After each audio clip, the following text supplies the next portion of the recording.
The rain hammered against cracked pavement as Evan Brooks pulled into the empty laundromat parking lot, his headlights catching the silhouette of a teenage girl huddled against the locked door, soaked, shivering, and utterly alone. He didn't know her name. He didn't know her story. But in that moment, watching her pull her knees tighter against the cold, he made a choice that would shatter both their worlds and rebuild them into something neither could have imagined. This is the story of one night that became a lifetime, of kindness that cost everything and gave back more. Stay with me until the end, hit that like button, and drop a comment telling me what city you're watching from. I want to see how far this story travels. The wipers beat a steady rhythm against the downpour as Evan Brooks squinted through the windshield, his ancient Honda's headlights barely cutting through the sheets of rain. It was nearly midnight on a Tuesday, and the streets of Millbrook were deserted. He'd worked a double shift at the warehouse, loading boxes until his shoulders screamed, and all he wanted was to get home to Ruby, asleep at Mrs. Chen's place next door. Then he saw her. At first she was just a shape hunched against the locked door of the 24-hour laundromat, which apparently wasn't actually 24 hours despite what the faded sign claimed. Evan almost drove past, almost convinced himself it wasn't his problem, that someone else would help, that he had enough to worry about. But he didn't drive past. He pulled into the empty parking lot, the Honda's engine coughing as he shifted into park. Through the rain-streaked passenger window, he could see her more clearly now. A girl, maybe 16 or 17, wearing a thin jacket that had long since soaked through. Her dark hair was plastered to her face, and she sat with her knees drawn up, arms wrapped tight around them, staring at nothing. She wasn't crying, wasn't calling for help, just existing. Waiting for morning, maybe, or waiting for nothing at all. Evan sat there for a long moment, his hands still on the steering wheel, watching the rain cascade down the windshield. He thought about Ruby, only 8 years old, and what he'd want someone to do if she were ever in trouble. The thought made his chest tight. He grabbed the emergency blanket from the back seat, one of those cheap foil things that never kept anyone warm but were better than nothing, and opened his door. The rain hit him immediately, cold and relentless, soaking through his warehouse jacket in seconds. The girl's head snapped up as he approached, her eyes wide with a mixture of fear and defiance. She couldn't have been more than 17, he realized, but her eyes held something older, something tired. "Hey," Evan said, raising his voice over the rain. He held up the blanket, keeping his distance. "Laundromat's closed. You got somewhere to go?" She stared at him, unmoving. "I'm fine." "You're soaked through." He took a small step closer, then stopped when she tensed. "Look, I'm just offering a dry place for the night. I've got a couch, no strings. You can leave first thing in the morning." "Why?" The word came out flat, suspicious. Evan shrugged, rain running down his face. "Because you're sitting in the rain at midnight, and that's not fine. I've got a daughter about 10 years younger than you. I'd hope someone would do the same for her." The girl studied him for what felt like an eternity. He could see her weighing options, calculating risks, trying to decide if the danger of trusting was worse than another night in the cold. Finally, she stood. She was taller than he'd thought, maybe 5'8", and rail-thin beneath the soaked jacket. "Just for tonight." "Just for tonight," Evan agreed, holding out the blanket. She took it without touching his hand, wrapping it around her shoulders, even though it did almost nothing against the rain. They walked to the car in silence, and she climbed into the passenger seat, dripping water onto the worn upholstery. The drive to Evan's apartment took less than 10 minutes. He lived in a modest complex on the edge of town, the kind of place where the paint was always peeling and the parking lot lights only half worked. It wasn't much, but it was home. "I'm Evan, by the way," he said as they pulled into his spot. "Evan Brooks." The girl hesitated. "Lena." "Nice to meet you, Lena." He grabbed his thermos from the cup holder. "I've got some coffee left if you want it. It's terrible, but it's hot." She nodded, and for the first time, something in her expression softened just slightly. Inside the apartment, Evan flicked on lights as they entered. The place was small, a living room that connected to a tiny kitchen, one bedroom, one bathroom, and everything showing the wear of two people trying to make ends meet. But it was clean. Ruby's drawings covered the refrigerator, and a basket of folded laundry sat on the coffee table waiting to be put away. Bathroom's there if you want to dry off, Evan said, pointing down the short hallway. I'll get you some dry clothes and set up the couch. Lena stood in the middle of the living room, dripping on the cheap laminate flooring, looking like she might bolt at any second. You live here alone? With my daughter. She's at the neighbor's right now. I worked late. Evan moved to the linen closet, pulling out towels. She's 8. You'll probably meet her in the morning. Oh. Lena took the towels he offered. Thank you. Don't mention it. While she was in the bathroom, Evan moved quickly. He pulled sheets from the closet and made up the couch, grabbing one of his old t-shirts and a pair of sweatpants that would be too big but were better than nothing. He could hear the shower running. She'd found it on her own, and he used the time to check his phone. 3 texts from Mrs. Chen, all saying Ruby was fine, asleep in the guest room, no rush to pick her up. He sent back a quick thank you, then put on a pot of coffee. The terrible stuff from his thermos had gone cold. When Lena emerged 20 minutes later, she looked different, younger somehow. The wet, defensive shell had cracked just enough to reveal a kid underneath, scared, exhausted, and trying hard not to show either. Her hair was still damp, but no longer plastered to her face, and she'd put on the clothes he'd left outside the bathroom door. Coffee? Evan asked, holding up a mug. Please. She sat carefully on the edge of the couch, like she was ready to run if needed. He poured 2 cups and brought them over, sitting in the worn armchair across from her. For a moment, they just sat in silence, the rain still beating against the windows. You don't have to tell me anything, Evan said finally. But if you're in trouble, if someone's looking for you, I'm not in trouble. The words came too quick, too defensive. Okay. He sipped his coffee, wincing at the bitterness. Then you're just a girl who really likes sitting in the rain at midnight. Despite herself, Lena's mouth twitched, almost a smile. Something like that? Well, the couch is yours for the night. There's more coffee in the morning, and I can drive you wherever you need to go. Why are you doing this? The question burst out of her, raw and genuine. You don't know me. I could be anyone. Evan set down his mug and leaned back in his chair. My wife died 3 years ago. Cancer. Ruby was 5. He saw Lena's eyes widen slightly, but he continued. For about 6 months after, I was barely holding it together, working double shifts, trying to keep Ruby fed and safe, and failing most days. Mrs. Chen, the neighbor, she just started showing up, bringing dinner, watching Ruby when I had to work late.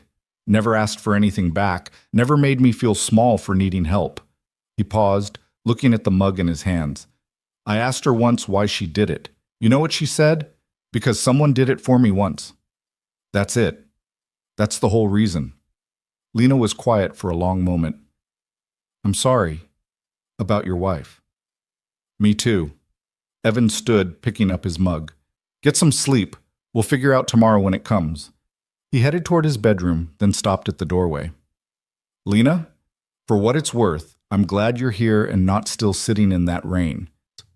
She nodded, and he thought he saw the shine of tears in her eyes, but she blinked them away quickly. Evan barely slept that night.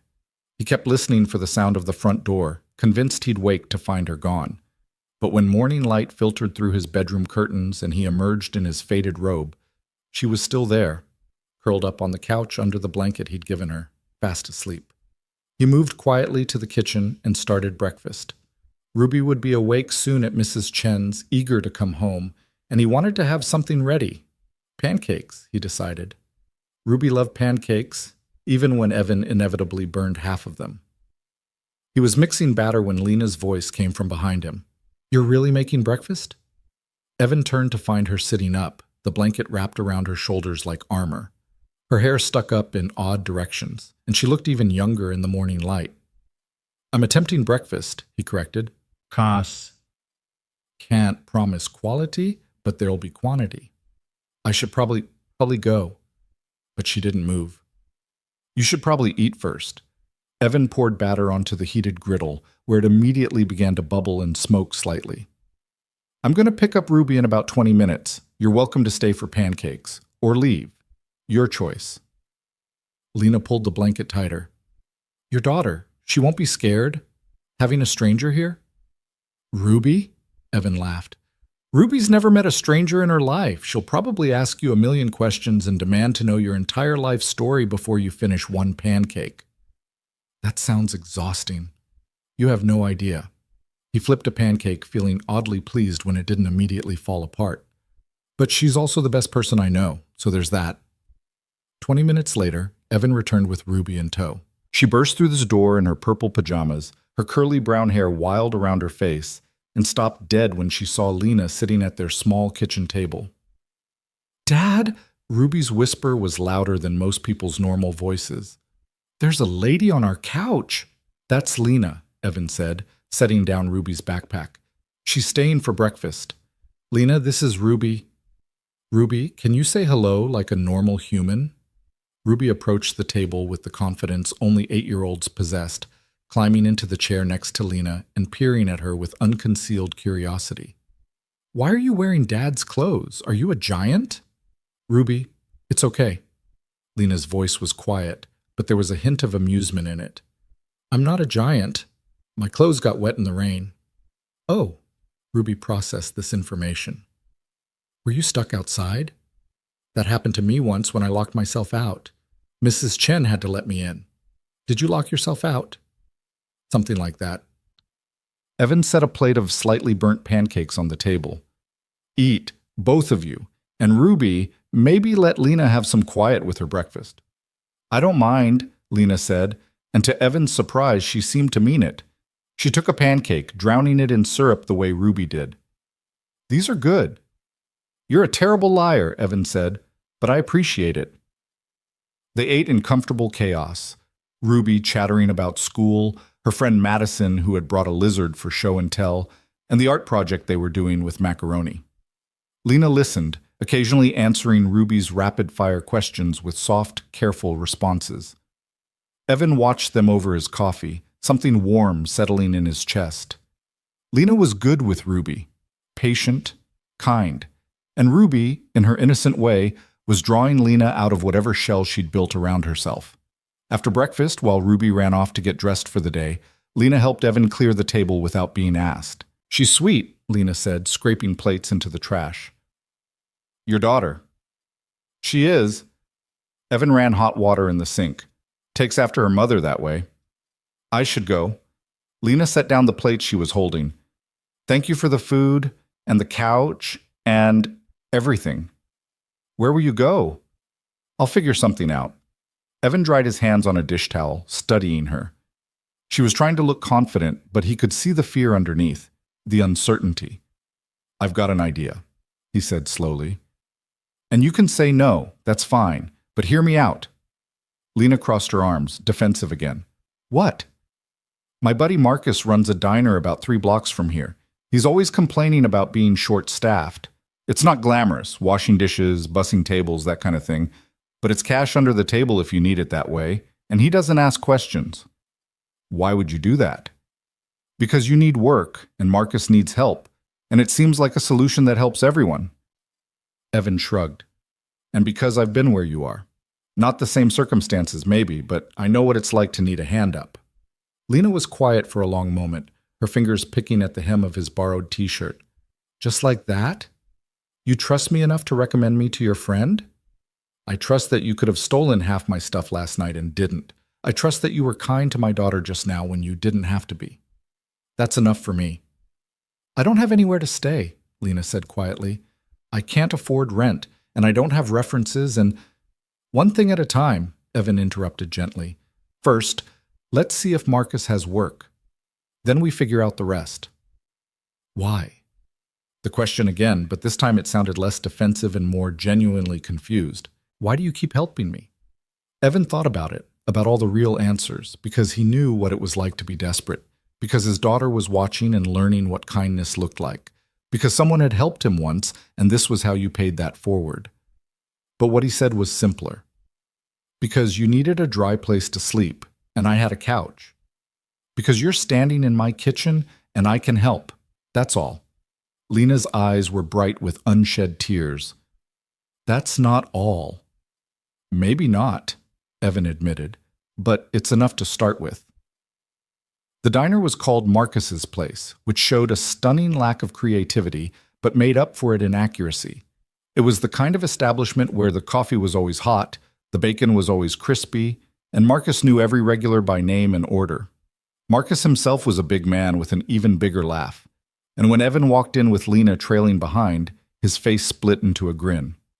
"Evan Brooks! Twice in 1 week? What's the occasion?" Then his eyes landed on Lena, and his expression shifted to curiosity. "And who's this?" "Marcus, this is Lena. She's looking for work. I thought you might be able to help." Marcus studied Lena with the practiced eye of someone who'd seen everything at least twice. "You got experience?" "Some," Lena said, her voice steady despite her obvious nervousness. "Bussing tables, basic food prep. I'm a fast learner." "She reliable?" Marcus directed the question at Evan. "I believe so, yes." "Good enough for me." Marcus grabbed a menu from the counter. "Lena, you ever work a breakfast rush?" "Not exactly, but you're about to. We open in 45 minutes, and my morning dishwasher just quit to go find himself in Colorado or some nonsense. You want the job?" Lena blinked. "Just like that?" "Just like that. $8 an hour. Cash if you need it that way. Tips if you help with tables. Show up on time, work hard, and we'll get along fine. Don't, and we won't. Simple as that." Yes, thank you. I'll take it." "Good. There's an apron in the back. Get yourself situated, and I'll show you the ropes." Marcus turned to Evan. "You sticking around for coffee?" "Can't. Got to get Ruby to school. But thanks, Marcus. I owe you one." "You don't owe me nothing. Just keep bringing me customers like this one who actually want to work." Marcus clapped Evan on the shoulder. "Now get out of here. Some of us have diners to run." Outside, Evan walked Lena toward the bus stop, where he needed to catch his ride to drop Ruby at school. She walked beside him quietly, her hands shoved in the pockets of his sweatpants. "I'll pay you back," she said suddenly. "For the clothes and the food and... Don't worry about it. I should give you my number, in case you need to reach me about the clothes or..." She stopped, a flush creeping up her neck. "I don't have a phone." Evan pulled out his wallet and extracted a worn business card with his cell number scrawled on it. "Here's mine. Marcus's place has a phone. You ever need anything, you call, okay?" Lena took the card like it was made of glass. "Okay." The bus was pulling up to the stop, and Evan could see Ruby bouncing in her seat through the window, waving frantically. "That's my ride. You going to be all right?" "Yeah." Lena managed a small smile. "Yeah, I think so. Good luck with the breakfast rush." As the bus pulled away, Evan watched through the window as Lena stood on the sidewalk, still holding his business card, looking smaller and more alone than anyone should ever look. Ruby climbed into his lap, chattering about whether Lena would come for dinner sometime, and Evan made non-committal sounds while his mind churned. He told himself he'd done enough. Given her a night off the streets, helped her find work. That was more than most people would do. He could step back now, let her figure out the rest on her own. But even as he thought it, he knew he wouldn't. The next few days fell into an unexpected rhythm. Lena worked the morning shift at Marcus's place, and somehow, though Evan never asked exactly how, Marcus arranged for her to sleep in the small studio apartment above the diner that he used for storage. It wasn't much, Marcus reported when Evan stopped by for coffee, but it had a bed and a bathroom, and Lena kept it cleaner than he ever had. Evan didn't see her for those first few days. He was working his own shifts at the warehouse, getting Ruby to and from school, managing the endless logistics of single parenthood, but Marcus kept him updated. "Girl's a worker," Marcus said on Thursday morning, pouring Evan's coffee. "Showed up 15 minutes early every day this week. Customers love her. She's got this way of being friendly without being chatty, you know? And she stays late to help with prep for tomorrow." "She doing okay otherwise?" Marcus shrugged. "She don't talk much about herself. Eats like she's afraid the food's going to disappear, but she seems, I don't know, less scared than when you brought her in." On Friday evening, Evan was walking home from the warehouse when he spotted Lena sitting on a bench outside the library, a stack of books beside her. She was reading intently, her finger following the lines of text, so focused she didn't notice him until he spoke. "Hey there." She looked up, startled, then relaxed when she recognized him. "Oh, hi." "Marcus says you're doing great at the diner." A hint of pride crossed her face. "It's good work. I like it." Evan gestured to the books. "Catching up on reading?" Sort of. I didn't finish high school. The admission came reluctantly. Thought I should maybe try to, educate myself. That's smart. Evan sat down on the other end of the bench, careful to leave space. Ruby's got a piano recital tomorrow afternoon at the community center. Nothing fancy, just her and about 15 other kids butchering Twinkle, Twinkle, Little Star. You're welcome to come if you want. Lena looked surprised. Really? Really. Ruby asked if you'd be there. Apparently you made an impression with your pancake eating technique. Despite herself, Lena laughed. A real laugh, not the careful guarded sound she usually made. I have good pancake eating technique? According to Ruby, it's second only to her own. Evan stood, brushing off his work pants. 2:00 at the community center on 5th Street. No pressure either way. Okay, Lena said. I'll try to make it. She showed up at 1:55, wearing the same clothes Evan had first given her, now washed and cared for. Ruby spotted her immediately and dragged her to a seat in the 3rd row, chattering excitedly about her piece and how she'd only messed up twice in rehearsal and how her piano teacher said she was improving. Evan watched from a few seats away as Lena listened with complete attention, asking questions and making Ruby giggle. When Ruby's turn came, and she did indeed butcher Twinkle, Twinkle, Little Star, though with enthusiasm, Lena applauded like she was at Carnegie Hall. Afterward, Evan took them both for ice cream at the shop down the street. Ruby got her usual chocolate chip, Lena chose vanilla with rainbow sprinkles, and Evan got his coffee-flavored monstrosity that both girls declared disgusting. This is nice, Ruby announced, swinging her legs from the tall chair. We should do this every week, right, Dad? Every week with Lena? Ruby, Lena's got her own life. I'd like that, Lena interrupted quietly. If that would be okay. Ruby beamed. Evan felt something in his chest crack open just a little bit more. They walked Lena back toward the diner as the sun set, Ruby holding her hand and explaining in elaborate detail the plot of the book she was reading. When they reached Marcus's place, Ruby hugged Lena goodbye with the unself-conscious affection of childhood. See you next week, Ruby called as she and Evan headed home. See you next week, Lena echoed, and Evan saw her wipe her eyes quickly before turning away. That night, after Ruby was asleep, Evan sat in his kitchen with a cup of tea and thought about the strange turn his life had taken. A week ago, he'd been just another exhausted single father, going through the motions. Now there was this girl, this kid really, who'd somehow become part of their routine. He told himself not to get attached, told himself she'd leave eventually, move on to wherever she'd been trying to get before the rain stopped her outside that laundromat. Told himself this was temporary. But when Ruby asked the next morning if Lena could come to her soccer game the following Saturday, Evan didn't hesitate. I'll ask her, he said. And just like that, the temporary became something else, something more. Lena came to the soccer game, and the one after that, and the one after that. She started joining them for Sunday pancakes, which became a tradition neither Evan nor Ruby could imagine breaking. She'd show up at 9 in the morning with her hair still damp from the shower, help Evan burn breakfast, and listen to Ruby's endless stories about school and friends and the injustice of having to eat vegetables. 3 weeks in, Marcus pulled Evan aside during a coffee run. I need to talk to you about Lena, Marcus said, his usual jovial expression replaced with something more serious. Evan's stomach dropped. What happened? Did she do something wrong? Wrong? Man, she's the best employee I've had in 5 years. Shows up early, stays late, never complains. Customers request her tables. Marcus poured coffee with practiced ease. That's actually the problem. I don't follow. She's living in that storage room, Evan. It's got a bed and a bathroom. Sure, but it's not a real apartment. No kitchen, barely any heat, and the hot water's unreliable at best. She's been buying cold sandwiches from the diner for dinner every night because she's got nowhere to cook. Evan rubbed his face. He'd known the living situation wasn't ideal, but he hadn't realized it was that bad. What are you suggesting? I'm suggesting you've got a spare bedroom that Ruby doesn't use anymore since you gave her the bigger room. I'm suggesting that girl needs a real home, and you've already basically adopted her anyway. Marcus, I know what you're gonna say. It's complicated, you barely know her. What if she's dangerous, all that? Marcus leaned against the counter. But we both know you've already made up your mind. You just haven't admitted it yet. Evan drove to the diner that afternoon and found Lena wiping down tables after the lunch rush.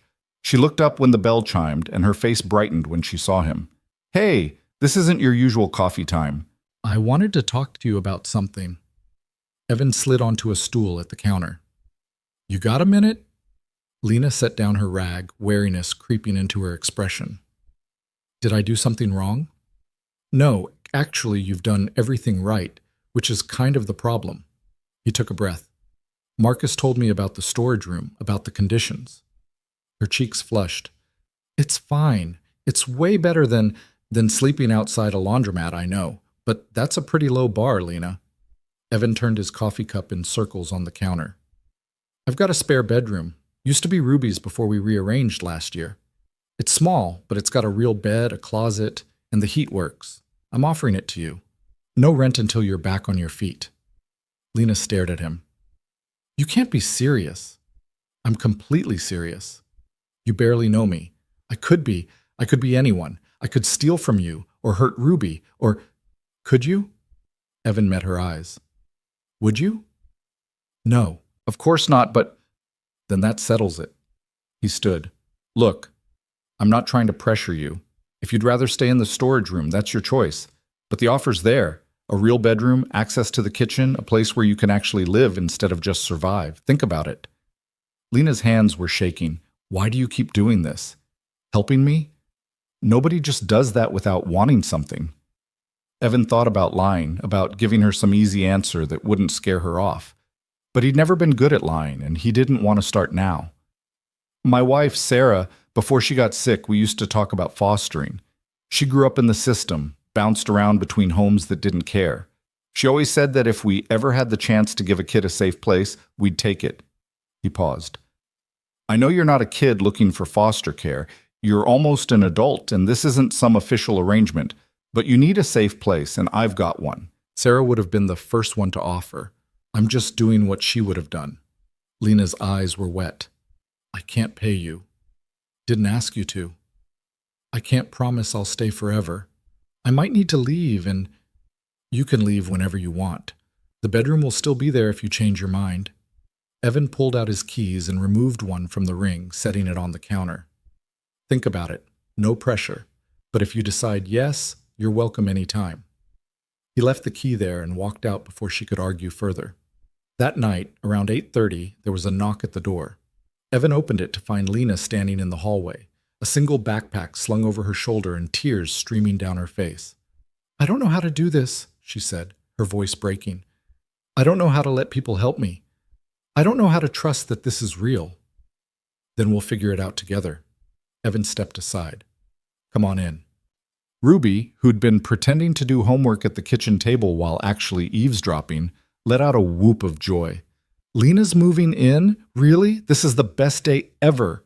"Ruby, give her some space."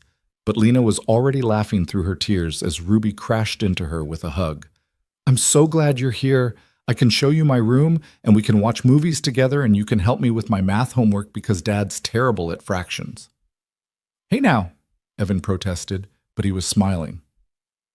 That first night, Lena sat on the edge of the bed in her new room, Ruby's old room, with its faded flower wallpaper and the slight water stain on the ceiling that looked like a rabbit if you squinted, and tried to process what had happened.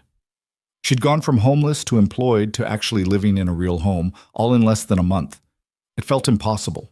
It felt fragile, like a soap bubble that would pop the moment she let herself believe it was real. But when she emerged for breakfast the next morning and found Evan already burning pancakes while Ruby set the table with mismatched plates, something in her chest unclenched just slightly. "Morning," Evan said, flipping a pancake that immediately fell apart. "Coffee?" "Please." Lena moved to help Ruby with the syrup. "Can I do anything?" "You can tell Dad he's terrible at pancakes," Ruby stage whispered. "I heard that. And I'm not terrible. I'm consistently mediocre, which is an achievement in itself." Lena found herself laughing, really laughing, and for a moment everything felt almost normal, almost like a real family. The next few weeks brought a rhythm she'd never experienced before. She'd wake up to the smell of coffee and the sound of Ruby's morning chaos, shoes lost, homework forgotten, the daily crisis of what to wear. She'd help get Ruby ready, walk with them to the bus stop, then head to her shift at the diner. Evenings were homework help and dinner prep and Ruby's constant chatter about her day. It was ordinary, beautifully, impossibly ordinary. Marcus noticed the change in her. "You look different," he said one morning as she prepped coffee. "Happier." "I feel different," Lena admitted. "It's weird. Good weird, but weird." "Evan treating you right?" "He's—" Lena struggled for words. "He's the most decent person I've ever met. Him and Ruby both. Sometimes I don't know what to do with it." Marcus smiled. "Get used to it. That family's got a way of making you feel like you belong whether you plan to or not." But not everything was smooth. Lena had nightmares sometimes, jolting awake with her heart racing, convinced she was back on the streets, or worse. The first time it happened, she woke the whole apartment with her screaming. Evan appeared in her doorway in his ratty bathrobe, concern etched on his face. "You okay?" Lena pulled her knees to her chest, trying to stop shaking. "I'm fine. Sorry I woke you." "You didn't answer my question." Evan leaned against the doorframe, making no move to come closer. "You okay?" "Just a bad dream." "Want to talk about it?" "No." The word came out harsher than she intended. "I mean, no. Thank you. I'm fine." Evan was quiet for a moment. "My wife used to have nightmares after the diagnosis, after the treatment started. She'd wake up thinking she was still in the hospital, still feeling sick. I learned pretty quick that sometimes the best thing I could do was just sit with her, not talk, not try to fix it, just be there." He gestured to the hallway. "I'm going to make tea. If you want some, come on out. If you want to be alone, that's fine too." He left, and Lena sat in the darkness of her room, listening to the sounds of him moving around the kitchen. After a few minutes, she got up and joined him. They sat at the small kitchen table, 2 mugs of chamomile tea between them, and didn't talk about the nightmare. Instead, Evan told her about the time Ruby convinced him to let her cut his hair, and he'd ended up looking like he'd lost a fight with a lawnmower. Lena found herself laughing, the tension slowly leaving her shoulders. "Thank you," she said as they were putting the mugs in the sink, "for not making me explain." "Everyone's got stuff they're not ready to talk about," Evan said simply. "When you're ready, I'll listen. Until then, I make a mean cup of tea." Spring turned to early summer, and with it came small changes. Lena started putting money toward groceries without being asked. She picked up extra shifts at the diner and began to build a small savings. She enrolled in online GED classes, studying late into the night at the kitchen table while Evan worked on inventory spreadsheets from the warehouse. Ruby's 9th birthday arrived on a warm Saturday in June. Lena had been secretly planning for weeks, coordinating with Marcus to use the diner's kitchen after hours. She'd learned that Ruby's favorite cake was chocolate with vanilla frosting, and she was determined to make it from scratch. The night before the birthday, after Ruby was asleep, Lena snuck out to the diner. Marcus had left her a key and a note. "Everything you need is in the walk-in. Don't burn my kitchen down." She'd never made a cake before. Not a real one, from scratch, with layers and frosting and everything. But she'd watched enough cooking shows during slow afternoons at the library, and how hard could it be? Very hard, as it turned out. The first attempt burned. The second collapsed in the middle. The third looked like it had been assembled by someone who'd never seen a cake before. At 2 a.m, covered in flour and near tears, Lena was ready to give up when the diner's back door opened and Evan walked in. "Marcus texted me," he explained, taking in the disaster zone of the kitchen. "Said you might need backup." "I wanted to do this myself," Lena said, her voice small. "I wanted to give Ruby something special, something homemade, but I can't even make a stupid cake without ruining it." Evan surveyed the wreckage. "You know what Ruby's going to remember about her 9th birthday? Not whether the cake was perfect. She's going to remember that you cared enough to try, that you stayed up all night in a diner kitchen because you wanted to make her happy." "That's a nice thought, but it doesn't change the fact that I have no cake and the party's in 12 hours. "Then it's a good thing you've got help." Evan rolled up his sleeves. "I'll preheat the oven. You get the ingredients ready. We're doing this together."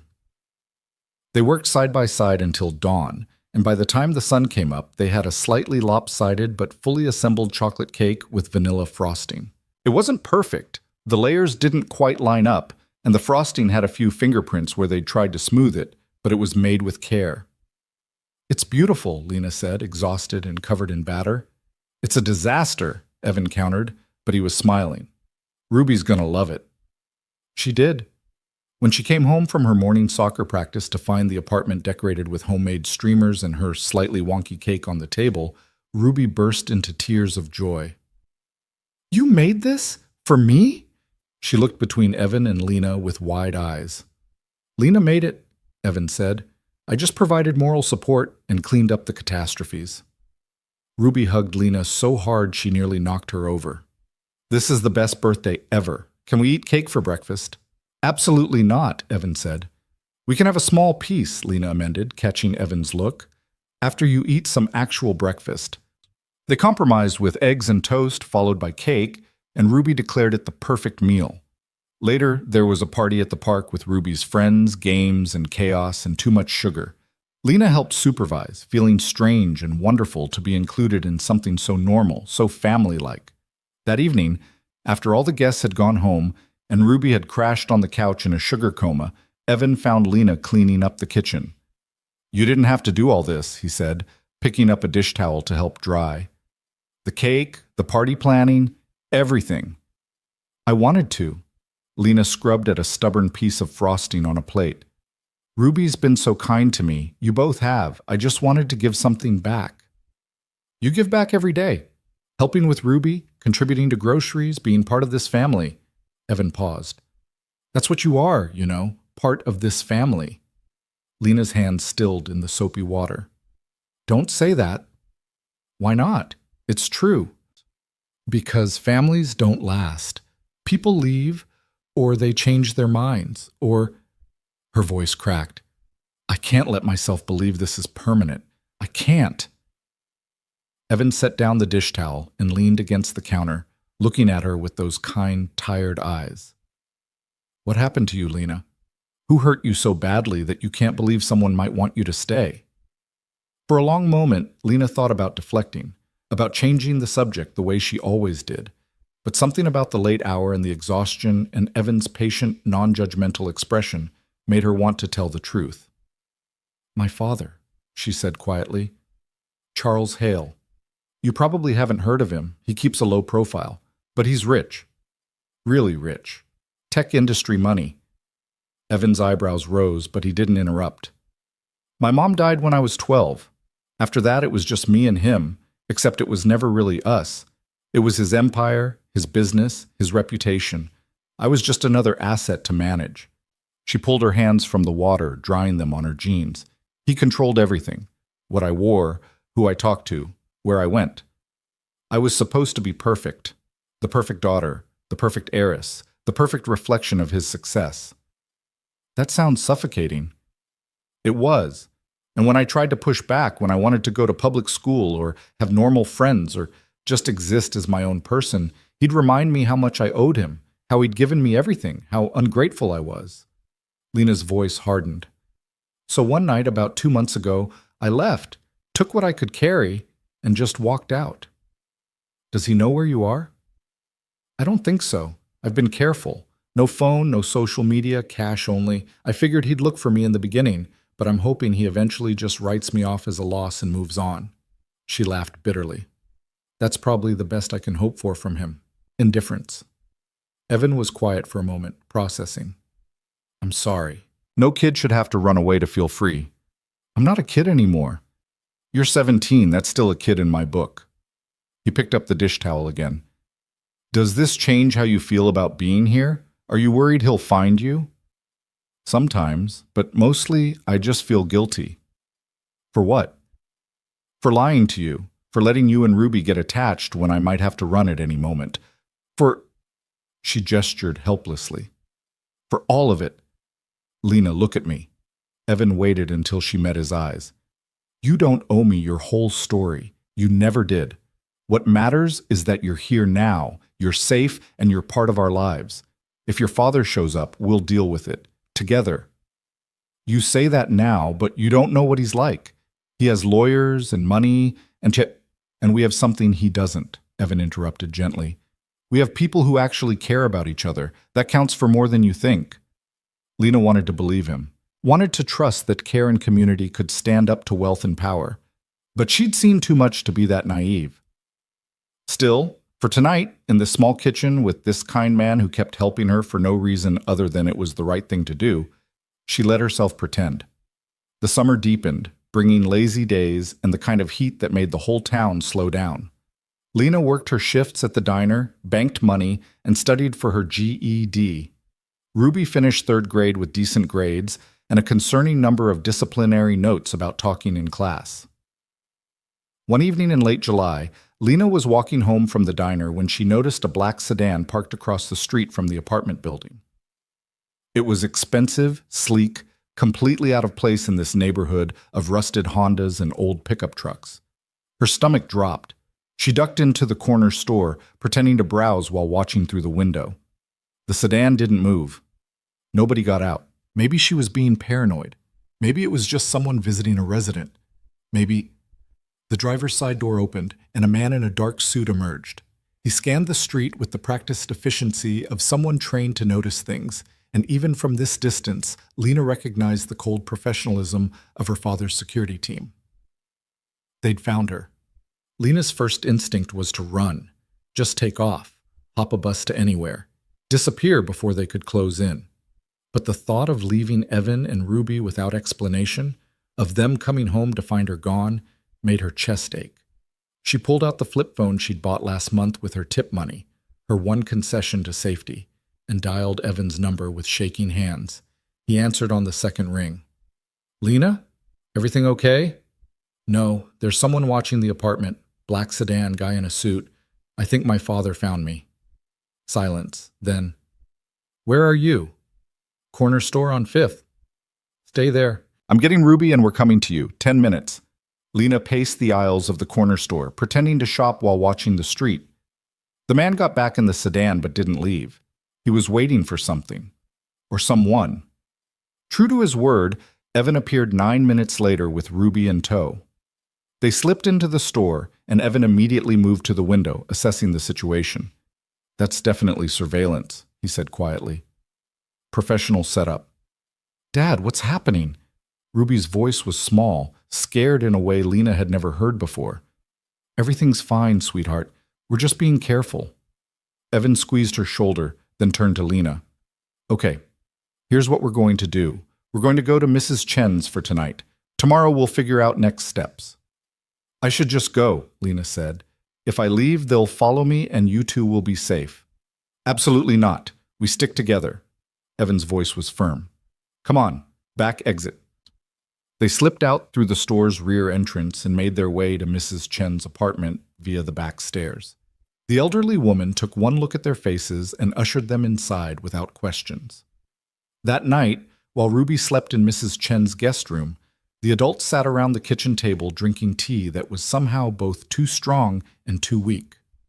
"You should have told me it was this serious," Mrs. Chen said, not unkindly. "A man like that with resources, he won't stop looking." "I know." Lena stared into her tea. "I'm sorry I brought this to your door, to all your doors." "Stop apologizing," Evan said. "We knew this might happen eventually. We just need to be smart about it." "Smart how?" "He has investigators, security teams, probably lawyers on retainer. What do we have?" "Each other," Mrs. Chen said simply, "and sometimes that's enough." But lying in Mrs. Chen's spare bed later that night, listening to Ruby's quiet breathing from across the room, Lena wasn't so sure. She'd built something real here, something precious, and now her past was catching up to destroy it. She thought about running, about slipping out before dawn and disappearing into some new city, some new life. Evan and Ruby would be hurt, but they'd recover. Better that than dragging them into whatever confrontation was coming. But as she watched Ruby sleep, one hand curled under her chin like a much younger child, Lena realized something that terrified her. She didn't want to run anymore. She wanted to stay. She wanted to fight for this fragile, beautiful thing they'd built, even if it meant facing her father, even if it meant risking everything. The next morning arrived too quickly. Lena woke to find Evan already up, sitting at Mrs. Chen's kitchen table with his phone and a notepad, looking like he hadn't slept much either. "Coffee's fresh," he said without looking up. Mrs. Chen went to the market. Ruby's still asleep. Lena poured herself a cup and sat down across from him. "What are you doing?" "Research. I've been looking up your father." He turned the phone toward her, showing an article from a tech industry magazine. The headline read, "Charles Hale expands empire with latest acquisition." The photo showed a man in his 50s with silver hair and a smile that didn't reach his eyes. Lena's stomach clenched. "That's him?" "He's been in the news a lot lately. New deals, expansion into international markets, and—" Evan scrolled down. "This article from about 6 weeks ago mentions his daughter's unfortunate disappearance and his hopes for her safe return. Let me guess. He's painted himself as the concerned father, worried sick about his troubled runaway daughter." "Pretty much. There's even a quote about how he just wants you home safe, how he understands you're going through a difficult time." Evan set the phone down. "Public sympathy is entirely on his side." "Of course it is. He's good at that, controlling the narrative, making himself look like the victim." Lena wrapped her hands around the coffee mug, seeking its warmth. "So what do we do?" "First, we go back to the apartment. If they're watching, we don't hide. We act normal, like we've got nothing to be afraid of." "That's insane." "Maybe. But running makes you look guilty. Looking scared makes you look like you need saving." Evan's expression was serious. "I know this isn't what you want to hear, but at some point you're going to have to face him. The question is whether you do it on his terms or yours." Lena thought about this as she sipped her coffee. Everything in her screamed to run, to avoid confrontation, to disappear before things got worse. But Evan was right. She couldn't run forever. And if she was going to stand her ground, she needed to do it while she still had people in her corner. "Okay," she said finally. "We go back. We act normal. And when he shows up, because he will show up, we deal with it. Together," Evan added. "Together." They went back to the apartment mid-morning after Ruby woke up and Mrs. Chen returned with fresh pastries that she insisted they take home. The black sedan was gone, but Lena could feel eyes on them as they climbed the stairs to the second floor. Inside, everything looked exactly as they'd left it. No signs of forced entry, nothing disturbed. But the sense of violation remained. Her father knew where she was. The small sanctuary she'd built was no longer safe. Ruby sensed the tension immediately. "Are we in trouble?" she asked, her voice small. "No, sweetheart. We're fine. Evan pulled her into a hug. "But we need to be extra careful for a little while, okay? No going anywhere alone, and if you see anyone you don't recognize hanging around, you tell me or Lena right away." "Is this because of Lena's dad?" Lena froze. She hadn't realized Ruby knew anything about her father. "I'm not dumb," Ruby said, looking between them. "I heard you guys talking last night. Lena's dad is looking for her, and he's not a nice person." Evan sighed. "You're too smart for your own good, you know that?" "I get it from you." Ruby turned to Lena. "Are you going to have to leave?" "I don't know," Lena said honestly. "I hope not. But Ruby, if something happens, if things get complicated, I want you to know that being here with you and your dad has been the best thing that's happened to me, no matter what comes next." Ruby's eyes filled with tears. "You're not allowed to leave. You're part of our family now, and families stick together." "Ruby's right," Evan said quietly. "Whatever happens, we face it together." The next 2 days were tense but uneventful. Lena went to her shifts at the diner, Evan went to work at the warehouse. Ruby went to her summer day camp. They maintained their routines, but there was an undercurrent of waiting, of anticipating the other shoe to drop. It dropped on Wednesday afternoon. Lena was wiping down tables at the diner when Marcus called her to the front. "Someone here to see you," he said, his expression troubled. The man waiting by the register wasn't her father. He was younger, maybe 40, with the bland, good looks of someone who worked hard to be forgettable. He wore an expensive suit and carried a leather portfolio. "Miss Hale," he said with a professional smile. "My name is Robert Morrison. I'm an attorney representing your father. Do you have a moment to talk?" Lena's first instinct was to refuse, to tell him to get out. But she remembered Evan's words about facing this on her own terms, about not looking scared. 5 minutes, she said, and it's just Lena. They sat in a booth by the window. Morrison opened his portfolio and extracted several documents. Your father is very concerned about you, he began. He's been searching for you since you left, and he's relieved to finally know you're safe. How did you find me? That's not important. What matters is that Mr. Hale wants you to come home. He understands you've been going through a difficult time, and he's willing to overlook this entire episode if you return willingly. Overlook it? Lena felt anger rising in her chest. Like it was some teenage tantrum instead of me escaping a prison? Morrison's expression didn't change. I understand you're upset, but you're still a minor, Miss Hale. Legally, your father has every right to bring you home, with or without your cooperation. He's trying to do this the easy way, out of respect for you. Respect. He doesn't know the meaning of the word. Be that as it may, the law is clear. You're 17. You can't simply decide to live on your own, especially not in...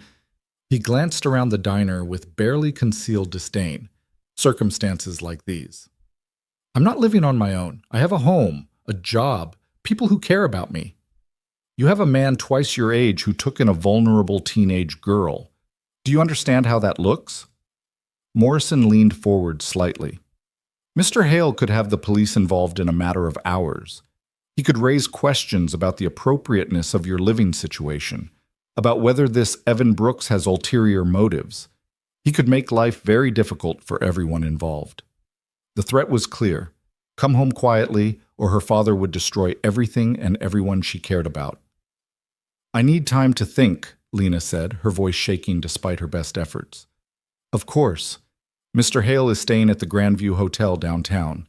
He'd like to see you tomorrow at 2 o'clock. Room 412. Morrison stood, leaving a business card on the table. I hope you'll make the right choice, Miss Hale, for everyone's sake. After he left, Lena sat in the booth, staring at the business card. Marcus slid into the seat across from her. You okay? He threatened to go after Evan, to make it look like something it's not. Lena's hands were shaking. He said he'd call the police, make accusations. Would those accusations stick? Probably not, but they don't have to stick to ruin someone's life, do they? Just the investigation, the questions, the looks from neighbors, that's enough. Marcus was quiet for a moment. What are you going to do? I don't know. If I go back, I'm trapped again. But if I don't, my father destroys Evan and Ruby out of spite. She looked up at Marcus, tears streaming down her face. How is that a choice? It's not, Marcus said gently. It's a threat disguised as a choice. But here's the thing about bullies, even rich ones. They're counting on you being too scared to call their bluff. You think he's bluffing? I think he's used to getting his way because people roll over when he makes threats. But I also think you're tougher than he gives you credit for. Marcus squeezed her hand. Talk to Evan. Don't make this decision alone. That evening, after Ruby went to bed, Lena told Evan everything. He listened without interrupting, his expression growing darker as she explained Morrison's threats. He can't actually do anything, Evan said when she finished. You're living here with appropriate supervision, you're working, you're pursuing your education. There's nothing inappropriate about this situation. But he can make it look inappropriate. He can start an investigation, get social services involved, make Ruby's life miserable with questions and interviews. Lena's voice cracked. I won't let him hurt you two because of me. So what's your plan? Go back to him? Live the rest of your life in a gilded cage because he threatened the right people? What else can I do? Evan stood and paced the small living room.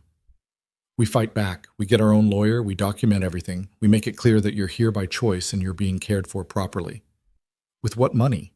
Legal fees cost thousands, and my father has unlimited resources. We can't win that fight.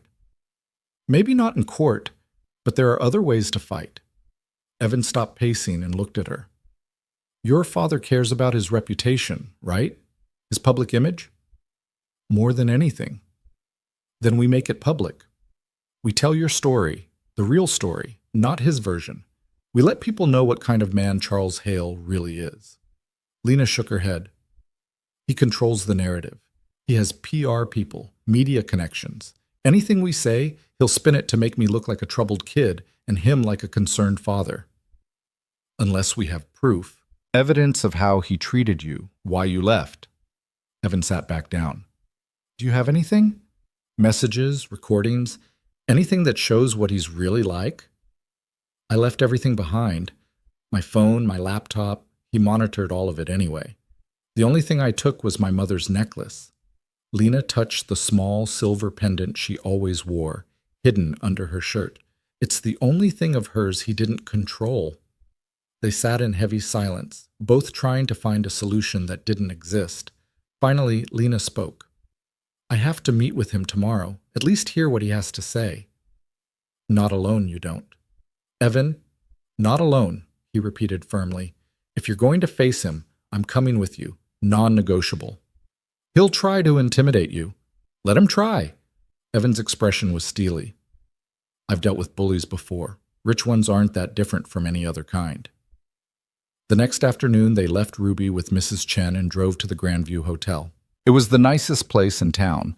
All marble floors and crystal chandeliers, the kind of establishment that made Evan's thrift store jacket and Lena's diner uniform look painfully out of place. The elevator ride to the fourth floor felt interminable. Lena's heart hammered against her ribs, and she had to resist the urge to hit the emergency stop button and stay suspended between floors forever. You don't have to do this, Evan said quietly. We can leave right now. No, I need to face him. I need to prove to myself that I can. She took a deep breath as the elevator doors opened. But I'm glad you're here. Room 412 was at the end of a long hallway. Before Lena could knock, the door opened and there stood Robert Morrison. Miss Hale, Mr. Hale is expecting you. His eyes slid to Evan with disapproval, though I don't believe Mr. Brooks was invited. He's with me, Lena said. Both of us or neither of us? Morrison hesitated, then stepped aside. Very well. The suite was obscenely luxurious, floor-to-ceiling windows overlooking the town, furniture that probably cost more than Evan's entire apartment, and sitting in a leather armchair like it was a throne was Charles Hale. He looked older than his photos, though still distinguished with his silver hair and expensive suit. When he saw Lena, his expression shifted through several emotions too quickly to read before settling on concerned relief. Lena. Thank heavens. He stood, taking a step toward her before stopping when she flinched back. I've been so worried. Have you? It wasn't a question. Of course, you're my daughter. When you disappeared, I thought... He broke off, seemingly overcome with emotion. I thought something terrible had happened to you. Something terrible did happen to me. That's why I left. Charles's expression hardened almost imperceptibly before the concerned father mask slipped back into place. I know we've had our disagreements, but running away wasn't the answer. You should have talked to me. I tried talking to you for 5 years. You never listened. I'm listening now. Charles gestured to the expensive couch. Please sit. Let's discuss this like adults. Lena didn't move. There's nothing to discuss. I'm not coming back. You're 17, Lena. You're still a minor, still my responsibility. Legally, you don't have a choice in the matter. Actually, she does. Evan spoke for the first time, his voice calm but firm. In this state, a 17-year-old can petition for emancipation, especially if they can demonstrate stable living conditions and the ability to support themselves. Lena has both. Charles's attention shifted to Evan, and his expression turned cold. And you are? Evan Brooks. I'm Lena's friend, and she's been staying with my family. Ah, yes, the warehouse worker playing savior. Charles's tone dripped with condescension. Tell me, Mr. Brooks, do you often take in teenage girls? Does that not strike you as inappropriate? What strikes me as inappropriate is a father who controlled his daughter so completely that she had to run away in the middle of the night to feel free. Evan didn't rise to the bait. Lena is a guest in my home, nothing more, nothing less. She has her own room, she works, she's pursuing her education. Everything is completely above board. I'm sure that's what you tell yourself. But I wonder what social services would think about the arrangement. What a judge might think if I pursued custody enforcement. Charles smiled, but it was all threat. I have resources you can't imagine, Mr. Brooks. Lawyers who could tie you up in court for years. Investigators who could find every parking ticket, every late payment, every tiny mistake you've ever made, and use it to paint you as unfit to care for a vulnerable teenager. You're threatening the wrong person, Lena said, stepping between them. Evan has done nothing but help me.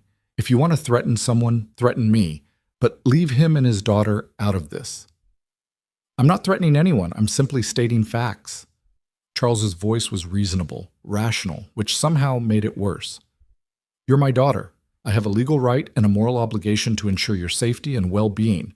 These people, he gestured dismissively at Evan, cannot provide for you the way I can. You belong at home, finishing your education properly, preparing for your future. You mean preparing to be your perfect puppet, going to the right schools, marrying the right person, living the life you've planned for me without any say in what I actually want. I'm trying to give you opportunities most people can only dream of. Do you have any idea how privileged you are? How many doors my name opens? I don't want your doors. I don't want your money or your name or your version of success. Lena's voice rose. I want to live my own life, make my own choices, even if those choices lead to a small apartment and a job at a diner. At least they're mine. Charles's mask finally cracked, showing the anger beneath. You're being childish and ungrateful. You think working at some greasy diner and living in poverty is freedom? It's stupidity. You'll regret this when you're older. Maybe, but at least it'll be my regret, my choice, my life. You're not old enough to make these decisions. That's why minors have parents, to protect them from their own poor judgment. To protect them or to control them, Lena shot back. Because from where I'm standing, this looks a lot more like control than protection. Charles took a deep breath, visibly collecting himself. When he spoke again, his voice was calmer, more calculated. I can see you're not ready to be reasonable. That's fine. Take some time to think about what I've said. But understand this. I will not allow my daughter to throw her life away because of some teenage rebellion.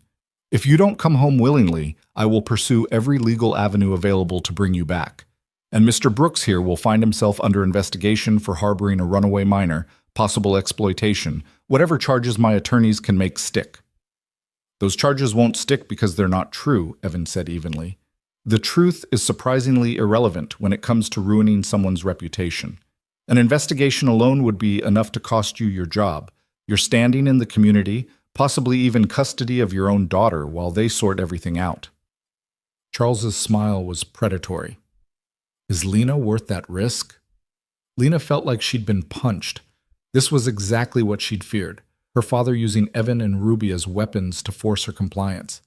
Don't answer that, she said to Evan, then to her father. You're a monster. I'm a father who wants his daughter home safely.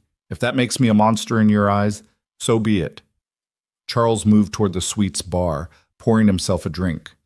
You have 24 hours to decide. Come home, and we'll forget this entire episode. Continue this charade, and I'll have no choice but to take action. You always have a choice, Evan said quietly. You're choosing to threaten and manipulate instead of listening to what your daughter is trying to tell you. That's not protection, that's control. Thank you for your input, Mr. Brooks, but I don't recall asking for it. Now, if you'll excuse us, I'd like to speak with my daughter privately. No, Lena said. Anything you have to say to me, you can say in front of Evan. Charles's expression darkened. Very well. Since you seem determined to make this difficult, let me be perfectly clear. I have already prepared legal documents to compel your return. I have already hired investigators to examine every aspect of Mr. Brooks's life. One phone call and all of that moves forward. The only question is whether you force my hand or come home peacefully. And if I come home, what then? Back to the same prison, the same control, the same life I ran from? Back to a life of opportunity and security. Back to finishing your education at a proper institution. Back to the life you were meant to live. Charles set down his drink. I'm not unreasonable, Lena. We can discuss certain freedoms, certain allowances. But you will come home and you will conduct yourself appropriately. That's non-negotiable. Lena looked at her father, really looked at him, and saw him clearly for the first time. Not as the powerful businessman or the concerned parent, but as a man so desperate for control that he'd destroy innocent people to maintain it. A man who saw his own daughter as property to be managed rather than a person with her own wants and needs. 24 hours, she said quietly. Then I'll give you my answer. See that you make the right choice. Charles turned away, dismissing them. In the elevator, Lena stood rigid, barely breathing. Evan didn't try to talk, didn't try to comfort her. He just stood beside her, a solid presence in the midst of her crumbling world. They made it to the parking lot before Lena broke down, sobs shaking her entire body. Evan guided her to the car and let her cry, saying nothing, just being there. Finally, when the tears slowed, Lena spoke. I have to go back. I can't let him destroy you and Ruby. I can't. You don't have to do anything, Evan said firmly. We'll find another way. There is no other way. You heard him. He has unlimited resources, unlimited time, unlimited willingness to hurt anyone who gets in his way. How do we fight that? I don't know yet, but we'll figure it out. Evan started the car. Let's go home. Let's talk to Mrs. Chen, maybe call Marcus, see if anyone knows a lawyer who might help. We've got 24 hours. A lot can happen in 24 hours. But as they drove back through town, past the warehouse where Evan worked, and the diner where Lena had found purpose, and the apartment building where she'd found family, Lena couldn't shake the feeling that those 24 hours wouldn't be enough. That no amount of time would be enough to overcome the kind of power her father wielded. That night, she lay in her small bedroom, the one with the faded flower wallpaper and the water stain that looked like a rabbit, and tried to imagine going back. Back to the mansion with its cold marble and colder expectations. Back to being Charles Hale's daughter instead of just Lena. Back to a life where every choice was made for her, every moment controlled, every breath monitored. The thought made her feel like she was suffocating. But the alternative, watching her father systematically destroy Evan's life, watching Ruby suffer through investigations and questions and the dissolution of her family's peace, was unbearable in a different way. Through the thin walls, she could hear Evan moving around in the kitchen. Unable to sleep either, probably. Making terrible coffee and trying to solve problems that had no solutions. Lena touched her mother's necklace, the one piece of her past that felt pure and untainted. Her mother would have known what to do. Her mother had been strong, had stood up to Charles in ways Lena was only beginning to understand now. But her mother was gone, and Lena was on her own with this choice. Stay and risk everything for the people she loved, or go back and sacrifice herself to keep them safe. Neither felt like freedom. Both felt like different kinds of cages, and she had less than 24 hours to decide which cage she could live with. Dawn came too soon, pale light filtering through the curtains of Lena's bedroom. She hadn't slept. Couldn't sleep. The deadline her father had given her loomed like a guillotine, and every hour that passed brought her closer to a choice that felt impossible. She emerged from her room to find Evan already at the kitchen table, surrounded by papers and his laptop. He looked up when she entered, his eyes red-rimmed from exhaustion. "Coffee's fresh," he said, gesturing to the pot. "I've been doing research, looking into emancipation laws, tenant rights, anything that might give us leverage." Lena poured coffee with shaking hands. And it's complicated. You could file for emancipation, but the process takes months and requires proving you can support yourself financially. Your father would fight it every step of the way.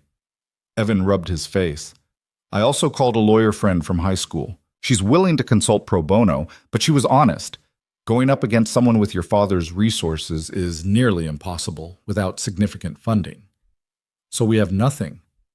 "I didn't say that." Evan pulled up something on his laptop. "I've been thinking about what you said about your father caring more about his reputation than anything else.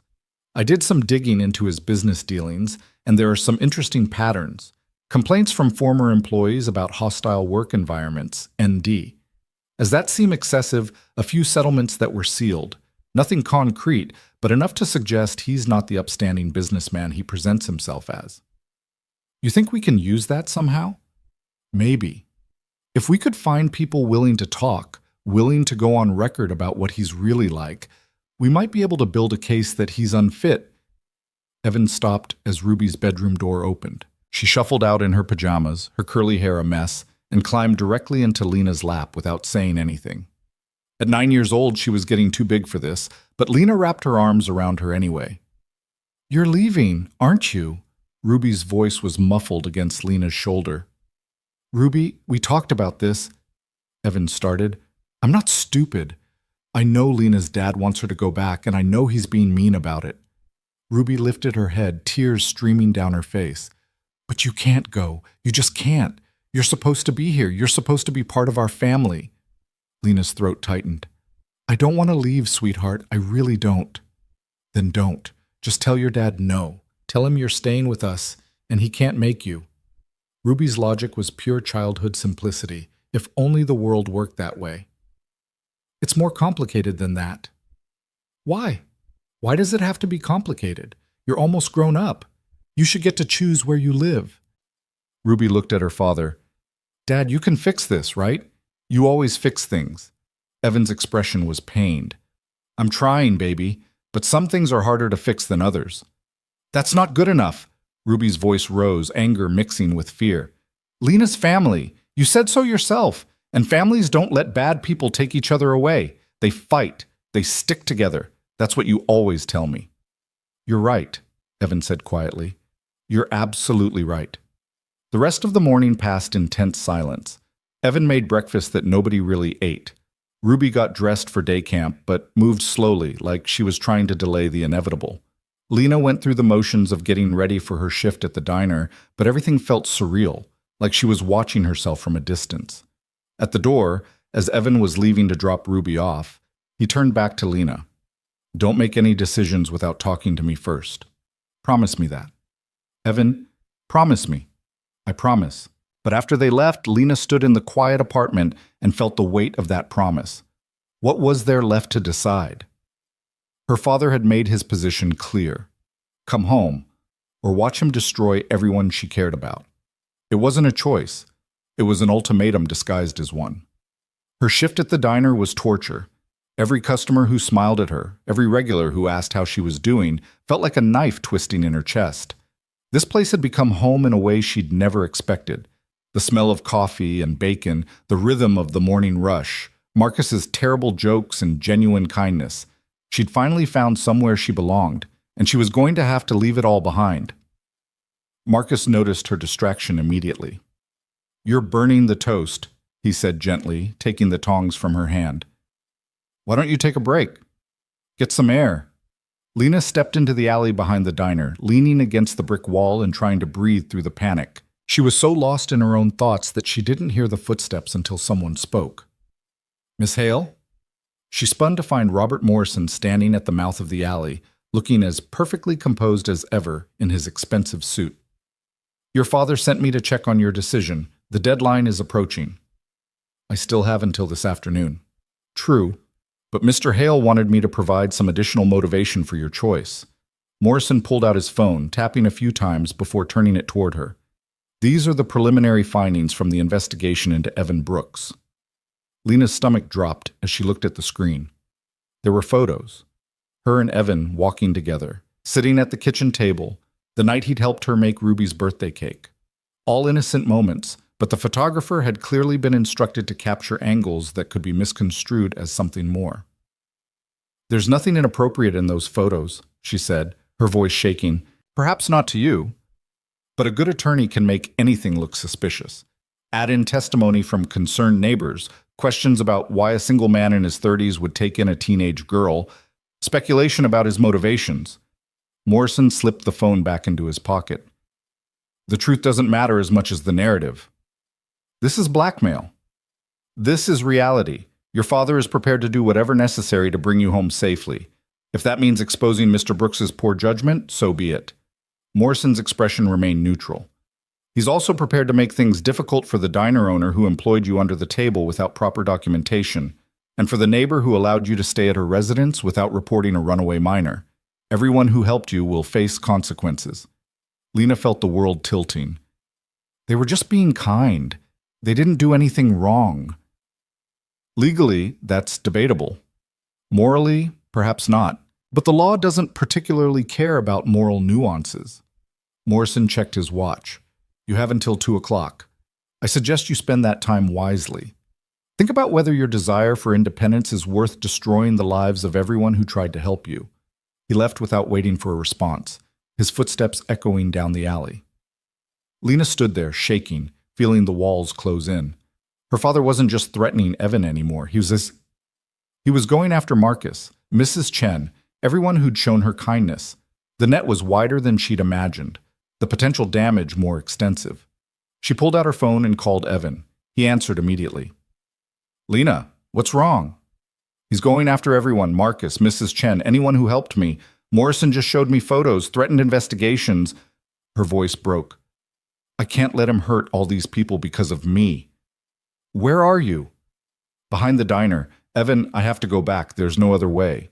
"Stay there." "Stay?" "I'm coming to get you. Don't do anything until I get there." 20 minutes later, Evan's Honda pulled into the alley.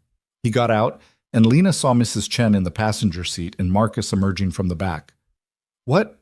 Why are you all here?" "Because we need to talk," Mrs. Chen said, her voice firm despite her small frame.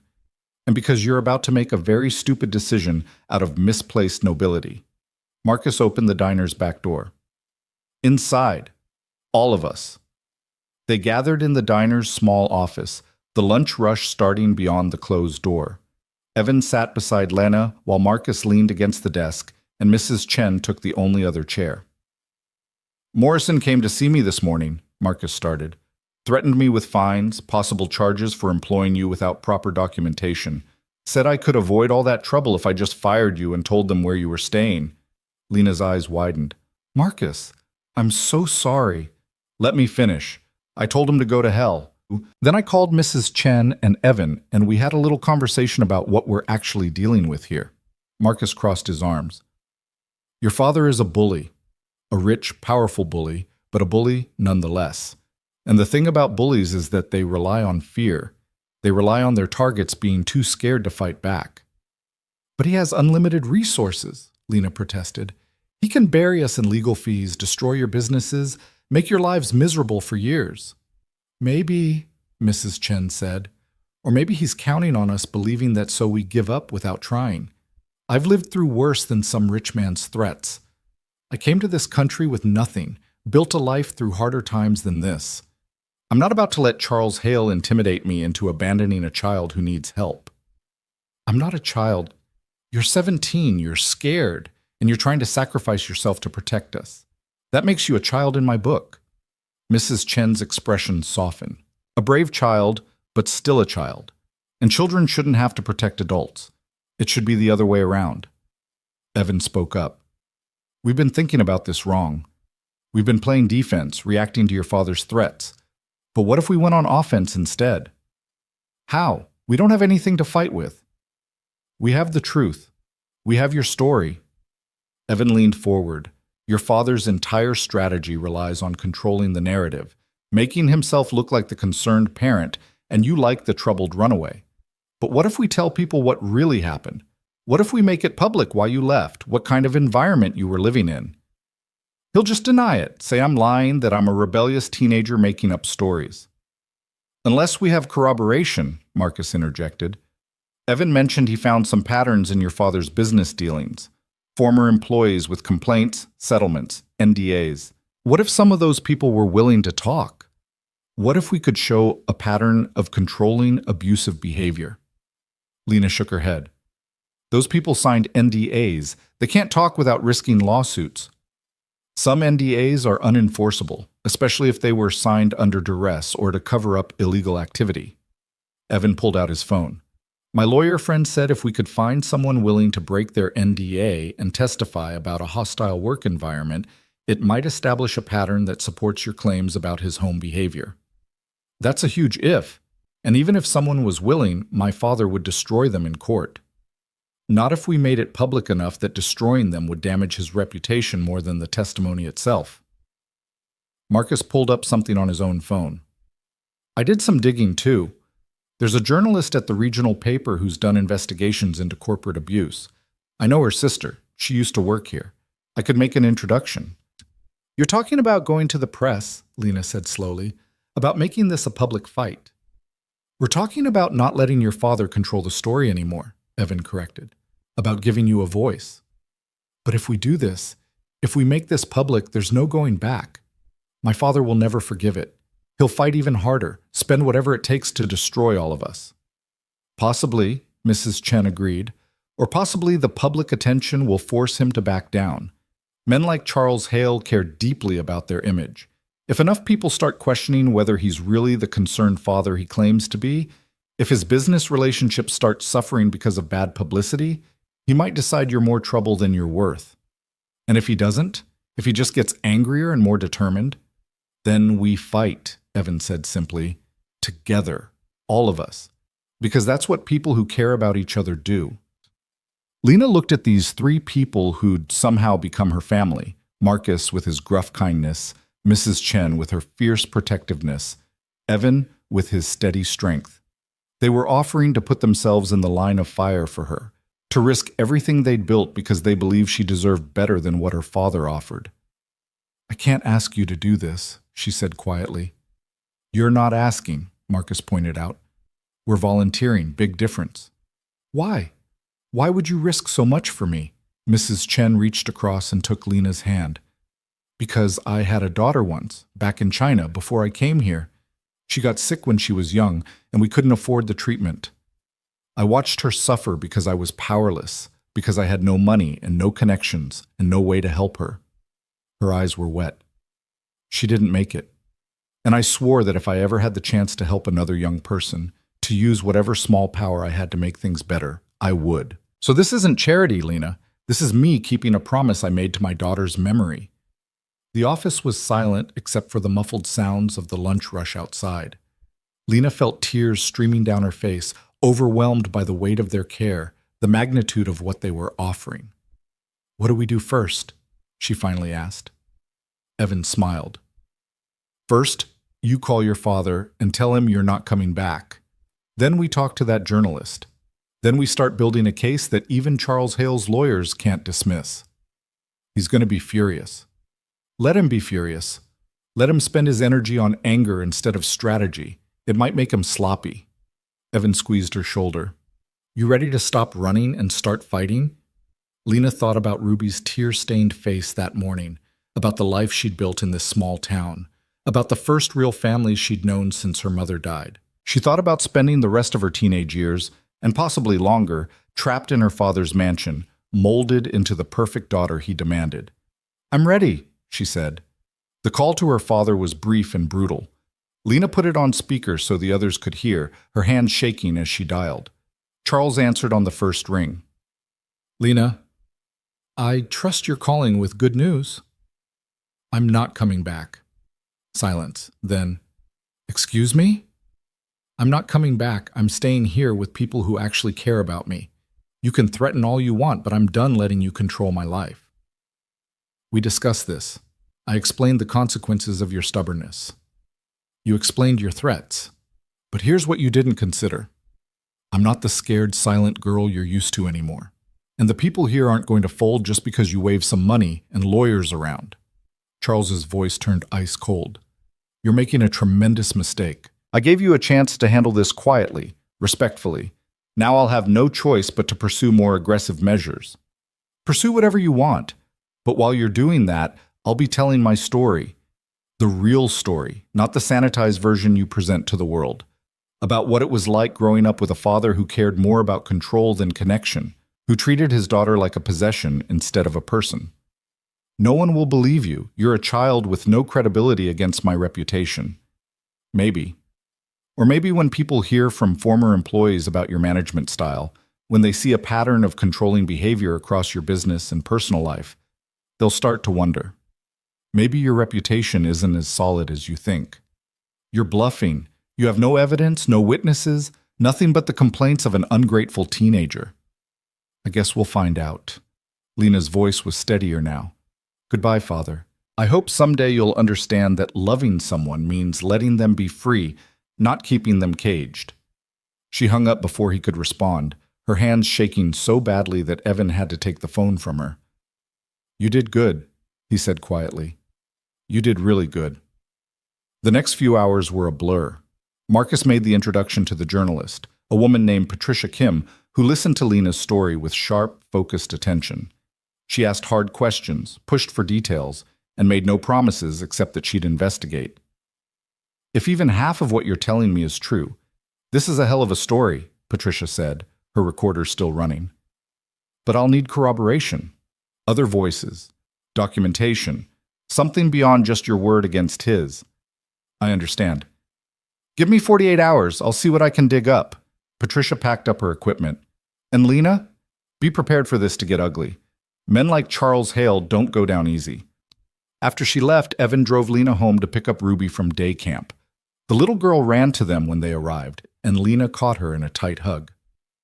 You're still here, Ruby said, relief evident in her voice. I'm still here, and I'm not leaving. Promise? Promise. That evening, they tried to maintain some normalcy. Dinner, homework help, Ruby's endless chatter about a craft project involving too much glitter. But underneath the routine was tension, the knowledge that they'd started something that couldn't be stopped or controlled. Around 8 o'clock, Evan's phone rang. He looked at the screen and frowned. Unknown number. He answered, and Lena watched his expression shift from confusion to surprise to something like hope. Yes, she's here. Hold on. He handed the phone to Lena. It's for you, someone named Jennifer. Lena took the phone cautiously. Hello? Miss Hale? My name is Jennifer Cho. I used to work for your father's company. I was his executive assistant for 3 years until I left last year. The woman's voice was nervous but determined. I saw the inquiry from Patricia Kim about Charles Hale's management practices. I signed an NDA when I left, but after thinking about it, I've decided I'm willing to talk. What he did to me, to others. It needs to be exposed. Lena's heart raced. What did he do? Systematic harassment, impossible demands, public humiliation when those demands weren't met. He'd fire people for minor infractions, then spread rumors that made it hard for them to find other work. He once made an intern work 36 hours straight and then berated her when she made a mistake from exhaustion. Jennifer paused. But the worst was how he talked about you. Me? He'd complain about you constantly, how ungrateful you were, how difficult, how you didn't appreciate everything he'd given you. He talked about you the same way he talked about employees, as property that wasn't performing to his standards. It made my skin crawl. Lena's throat tightened. Why are you willing to talk now? Why risk the NDA? Because I have a daughter. She's 15. And when I read about your situation, about a 17-year-old being brave enough to stand up to Charles Hale, I thought about what I'd want someone to do if my daughter needed help. Jennifer's voice strengthened. I'm not the only one either. I've been in touch with 2 other former employees who are willing to break their NDAs. We're tired of being silent about what he's really like. After the call ended, Lena sat in stunned silence. Evan waited patiently for her to process. They're willing to help, she finally said. Former employees who know what he's like. They're willing to go on record. That's huge. That's the corroboration Patricia needed. They could lose everything. He'll sue them for breaking the NDAs. Maybe. But maybe there's strength in numbers. If enough people speak up, if the story gets big enough, your father might decide it's not worth the fight. Evan sat beside her. This is really happening. We're really doing this. Lena nodded, feeling both terrified and exhilarated. For years she'd been silent, accepting her father's control because fighting seemed impossible. But now, with people willing to stand beside her, the impossible suddenly felt achievable. That night she lay in bed thinking about what came next. The story would break, probably within days. Her father would fight back with everything he had. There would be denials, counter-accusations, attempts to discredit her and anyone who supported her. It would be public, messy, and painful. But it would also be the truth. Her truth, finally spoken after years of silence. She thought about her mother, wondered what she would have said about all this. Sarah Brooks had faced cancer with quiet courage, had fought for every day she had left. In her own way, Lena was doing the same thing, fighting for the life she wanted, refusing to surrender to forces that seemed overwhelming. Across the hall, she could hear Evan moving around, checking locks and windows like he did every night, protecting his family, which now included her. In Ruby's room, soft breathing indicated the little girl was finally asleep, probably dreaming of craft projects and soccer games and all the beautiful ordinary things that made up a childhood. This was what she was fighting for. Not just freedom from her father's control, but the right to be part of this imperfect, loving, chaotic family.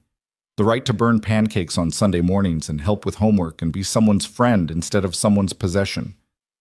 Her phone buzzed with a text from Patricia Kim. Got 3 former employees willing to talk on record. Working on verifying documentation. Story runs Sunday. Buckle up. Sunday was 2 days away. 2 days until her father's carefully crafted public image faced its first real challenge.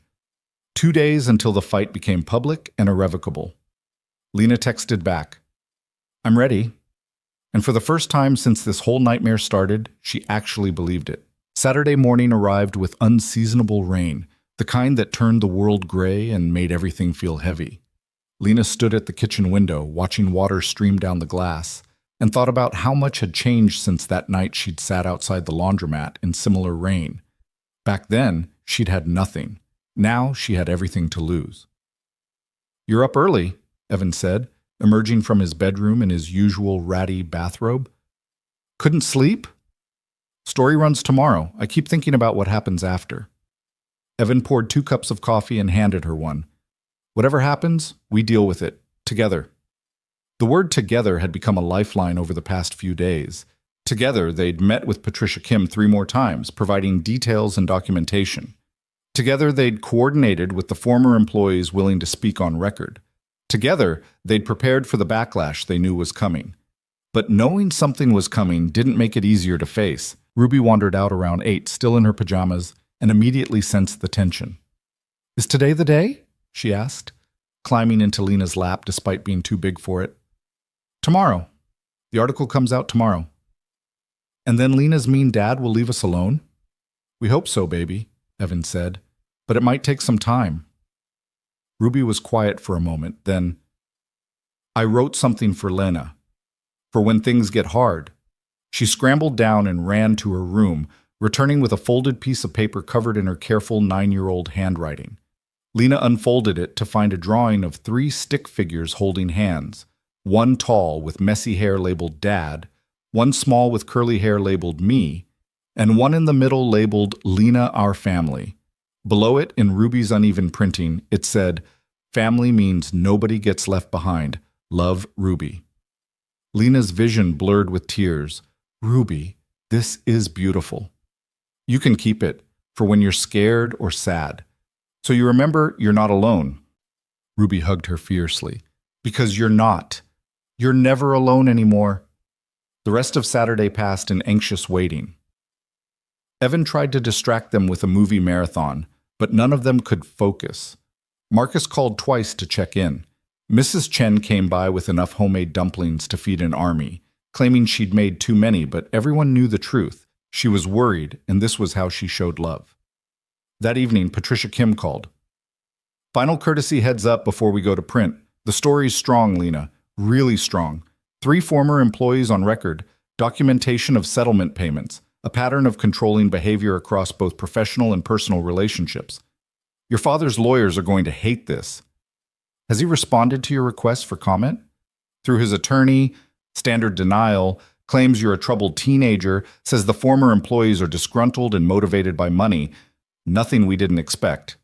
Patricia paused. "How are you holding up?" "Terrified, but ready." That's the spirit.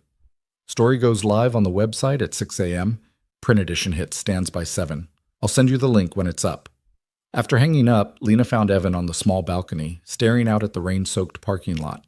She joined him, and they stood in silence for a while. "You can still back out," Evan said quietly. "We could call Patricia, kill the story, and you could just try to stay hidden until you turn 18. And spend the next year looking over my shoulder, waiting for my father to find me again?" Lena shook her head. "No, this ends tomorrow, one way or another. You're braver than you give yourself credit for." "I'm not brave. I'm just tired of running." She leaned against the railing.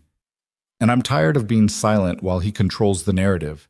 Even if this doesn't work, even if he comes after all of us, at least the truth will be out there." Evan put his arm around her shoulders, a gesture that had become comfortable and familiar over the past months. "Sarah would have loved you, you know. She was a fighter too, quiet about it, but fierce when it mattered." "Tell me about her. about what she was like. They talked until the rain stopped and the stars came out, Evan sharing memories of his late wife while Lena listened. It felt like a gift, being trusted with these stories, being invited into the history of this family she'd stumbled into by accident and chosen to stay in by design. Sunday morning, Lena's phone buzzed at 5:47 a.m. with Patricia's text, "We're live, link attached. Good luck." She opened the article with shaking hands. The headline read, "Tech mogul Charles Hale faces accusations of systematic control and abuse." Below it was a photo of her father at some corporate event, looking polished and powerful. The article was thorough and devastating. It opened with Lena's story, her escape, her reasons for leaving, the life she'd built in hiding. Then it moved to the former employees, each providing detailed accounts of Charles Hale's management style. Jennifer Cho described public humiliations and impossible demands. A former accountant named Marcus Chen talked about being forced to falsify reports or face termination. A third employee, Sarah Mitchell, recounted watching Hale berate his teenage daughter over the phone while at the office, calling her ungrateful and threatening to cut off all her freedoms if she didn't comply with his demands. The article included documentation, settlement agreements, NDAs, internal emails that suggested a pattern of behavior. It quoted employment lawyers about hostile work environments and psychologists about controlling parental relationships. It was fair, balanced, and absolutely damning. By 7 a.m., Evan was reading it at the kitchen table while Ruby ate cereal. "It's good," he said. "Really good." She doesn't editorialize, just presents the facts and lets readers draw their own conclusions. "What does that mean?" Ruby asked through a mouthful of cereal. "It means people will read this and understand why Lena had to leave," Lena explained. "It means the truth is out there now." By 8 a.m., the article had been shared hundreds of times on social media. By 9, it was trending locally. By 10, national news outlets were picking it up, running their own stories about the tech mogul facing abuse allegations. Lena watched it unfold on her phone, simultaneously exhilarated and terrified. This was what they'd wanted: public attention, pressure on her father to back down. But it also meant exposure, scrutiny, and the very real possibility of retaliation. The first response from her father's camp came at 10:30. Robert Morrison released a statement claiming Lena was a troubled teenager who'd run away due to mental health issues, that Charles Hale was a devoted father who only wanted his daughter's safe return, and that the former employees were motivated by financial grievances rather than truth. "Mental health issues," Lena read aloud, her voice bitter. "Of course that's his angle, make me look unstable so no one believes anything I say." "Keep reading," Evan said, pointing to the responses flooding in below the statement. Social media had erupted. People who'd worked with Charles Hale were coming forward with their own stories. Former business partners talked about his controlling tendencies. Parents shared their own experiences with controlling family members, expressing support for Lena's courage in speaking out. The narrative was shifting, and for the first time it wasn't Charles Hale controlling it. At noon, Marcus called. "You need to see this. Turn on Channel 7. They switched on the small TV to find a news segment about the story. A legal analyst was discussing the case.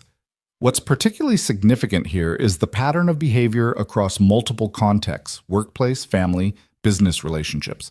This isn't just a father-daughter dispute. This suggests a personality type that consistently seeks control over others. The segment included an interview with a domestic violence expert who talked about emotional abuse and controlling relationships, explaining how Lena's experience fit classic patterns even without physical violence. "This is actually happening," Lena whispered. "People are listening." But the victory was short-lived. At 2:15 p.m., there was a knock at the door. Evan checked the peephole and went pale. "It's your father." Lena's stomach dropped. "Should we not answer?" "He knows we're here. The TV's on. He can probably hear us moving around." Evan looked at her. "Your choice. We can ignore him or we can face him. But if we do open the door, we do it together, and we don't let him in." Lena took a deep breath. "Open it." Evan unlocked the door, but kept the chain on, opening it just wide enough to see Charles Hale standing in the hallway. He looked different than he had at the hotel, older, more haggard, and absolutely furious. "Lena, We need to talk, privately. Anything you have to say to me, you can say in front of Evan. This is family business. Evan is my family, more than you ever were. Lena stepped forward so her father could see her clearly through the gap. What do you want? Charles's jaw clenched. I want you to retract your statements. Tell that journalist you exaggerated, that you were confused and emotional. I'll even forgive this entire disaster if you come home right now and issue a public apology. Forgive? Lena laughed, a sharp, humorless sound. You'll forgive me? For telling the truth about how you treated me? For finally standing up for myself? You've humiliated me, destroyed my reputation with lies and manipulation. My board is demanding answers. My investors are concerned. Do you have any idea what you've done? I've told the truth, that's all. If the truth is destroying your reputation, maybe you should have thought about that before you spent years treating people like possessions. Charles's expression turned calculating. You're not as independent as you think. You're still 17, still legally my responsibility. I've already filed papers to compel your return. The authorities will be involved within days. Let them be involved. Let them investigate. Let them talk to me, to Evan, to the people who've actually been taking care of me. Lena's voice was steady, despite her racing heart. Because here's what they'll find. A stable home, appropriate supervision, someone pursuing their education, and working a legitimate job. What they won't find is any evidence of the inappropriate relationship you're implying. You don't know what you're doing. You're a child playing at being an adult, and it's going to end badly for everyone involved. I know exactly what I'm doing. I'm choosing my own life over the one you planned for me. I'm choosing people who care about me over someone who only cares about control. Lena felt Evan's hand on her shoulder, steadying her. And I'm done being afraid of you. This conversation is over. Charles turned to leave, then paused. But understand this. I will not give up. I will use every resource, every connection, every legal avenue available to bring you home. And everyone who helped you will face consequences. Then you'll be fighting a very public battle, Evan said, speaking for the first time. And every action you take will be scrutinized. Every threat will be documented. The whole world is watching now, Mr. Hale. Are you really prepared for that kind of attention? Charles looked at Evan with pure contempt, but underneath it, Lena saw something else. Uncertainty. For the first time in her life, she was watching her father face a situation he couldn't control through money or intimidation. He left without another word, his footsteps echoing down the hallway. After the door was closed and locked, Lena collapsed onto the couch, adrenaline draining away and leaving her shaky and exhausted. Ruby emerged from her bedroom where she'd been hiding and immediately climbed into Lena's lap. You were so brave, the little girl whispered. You told your mean dad the truth and you weren't even scared. I was terrified, Lena admitted. But sometimes being brave means doing the right thing even when you're scared. The rest of Sunday was a blur of phone calls and messages. Patricia Kim called to report that Charles Hale's lawyer had demanded a retraction and threatened legal action against the paper. The editor had responded by saying they stood by their reporting and welcomed any legal challenge that would put the evidence on public record. Mrs. Chen called to say she'd been contacted by an investigator asking about Lena's living situation, and she'd been happy to explain in detail how well cared for and stable Lena appeared. Marcus reported similar contact and similar responses. By evening, more former employees had come forward, emboldened by the public support. The story had taken on a life of its own, becoming less about one runaway teenager and more about a pattern of abusive behavior that had gone unchallenged for too long. Monday morning brought a surprising development. Lena was getting ready for her shift at the diner when her phone rang from another unknown number. Miss Hale, this is Margaret Brennan. I'm an attorney specializing in family law and emancipation cases. I've been following your story, and I'd like to offer my services pro bono if you're interested. What? Your case has gotten significant attention, and frankly, it's exactly the kind of situation that emancipation laws were designed for. You're nearly 18, you're demonstrating financial independence and good judgment, and you have appropriate adult support. I think we can build a strong case. Margaret's voice was brisk and professional. Your father filed papers to compel your return, but we can counterfile for emancipation and request that the court consider your living situation appropriate in the meantime." "Why would you do this for free?" "Because I was in a similar situation at your age. Different circumstances, but the same struggle for autonomy against a controlling parent. Someone helped me then. This is me paying it forward." Margaret paused. "What do you say? Want to fight this properly?" Lena looked at Evan, who'd been listening to her side of the conversation. He nodded encouragingly. "Yes," Lena said. "I want to fight." The legal process moved surprisingly quickly with Margaret's help. She filed for emancipation and submitted a motion to delay any enforcement of Charles Hale's custody papers pending the emancipation hearing. She compiled statements from Evan, Marcus, Mrs. Chen, Lena's GED instructors, and even some of Ruby's teachers who'd observed Lena helping with homework and attending school events. The evidence painted a picture of a young woman who'd escaped a controlling environment and built a stable, healthy life through hard work and the support of a caring community. It showed financial independence, appropriate adult supervision, educational progress, and emotional maturity. Charles Hale's attorneys fought back hard, arguing that Lena was too young, that she'd been manipulated by adults with questionable motives, that her father's wealth and resources could provide better opportunities. But every argument rang hollow against the mounting evidence of his controlling behavior and the stark contrast with Lena's current thriving situation. The hearing was scheduled for 3 weeks out. In the meantime, the judge ruled that Lena could remain in her current living situation pending the final decision, noting that there was no evidence of harm or impropriety and significant evidence of stability and appropriate care. It was a small victory, but it felt enormous. The weeks leading up to the hearing were tense but hopeful. Lena continued working at the diner where customers now recognized her from the news coverage. Most were supportive, sharing their own stories of difficult family situations or simply offering encouragement. A few were judgmental, suggesting she was ungrateful or manipulated, but their voices were drowned out by the overwhelming support. Ruby turned it into a crusade, telling everyone at day camp about her sister Lena, who was fighting to be free. She drew more pictures, made friendship bracelets, and generally appointed herself as Lena's biggest cheerleader. Evan handled the attention with his usual quiet steadiness, deflecting praise and insisting he'd just done what anyone would do. But Lena saw the toll it took, the extra hours he worked to pay for increased expenses, the worried looks when he thought she wasn't watching, the weight of responsibility for protecting both his daughter and the teenager who'd become part of their family. The night before the hearing, Lena couldn't sleep. She found Evan at the kitchen table, reviewing Margaret's notes for what must have been the 100th time. "You should rest," she said, sitting across from him. "Tomorrow's going to be a long day." "Could say the same to you." He set down the papers. "Nervous?" "Terrified. What if the judge doesn't see it our way? What if all this fighting was for nothing and I end up back with him anyway? Then we appeal. We keep fighting. We don't give up." Evan reached across the table and took her hand. "But I don't think it'll come to that.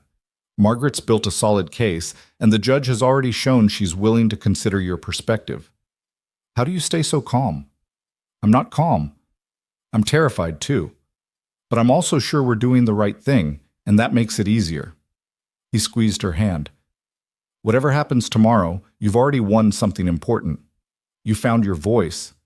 You stood up for yourself. You built a life worth fighting for.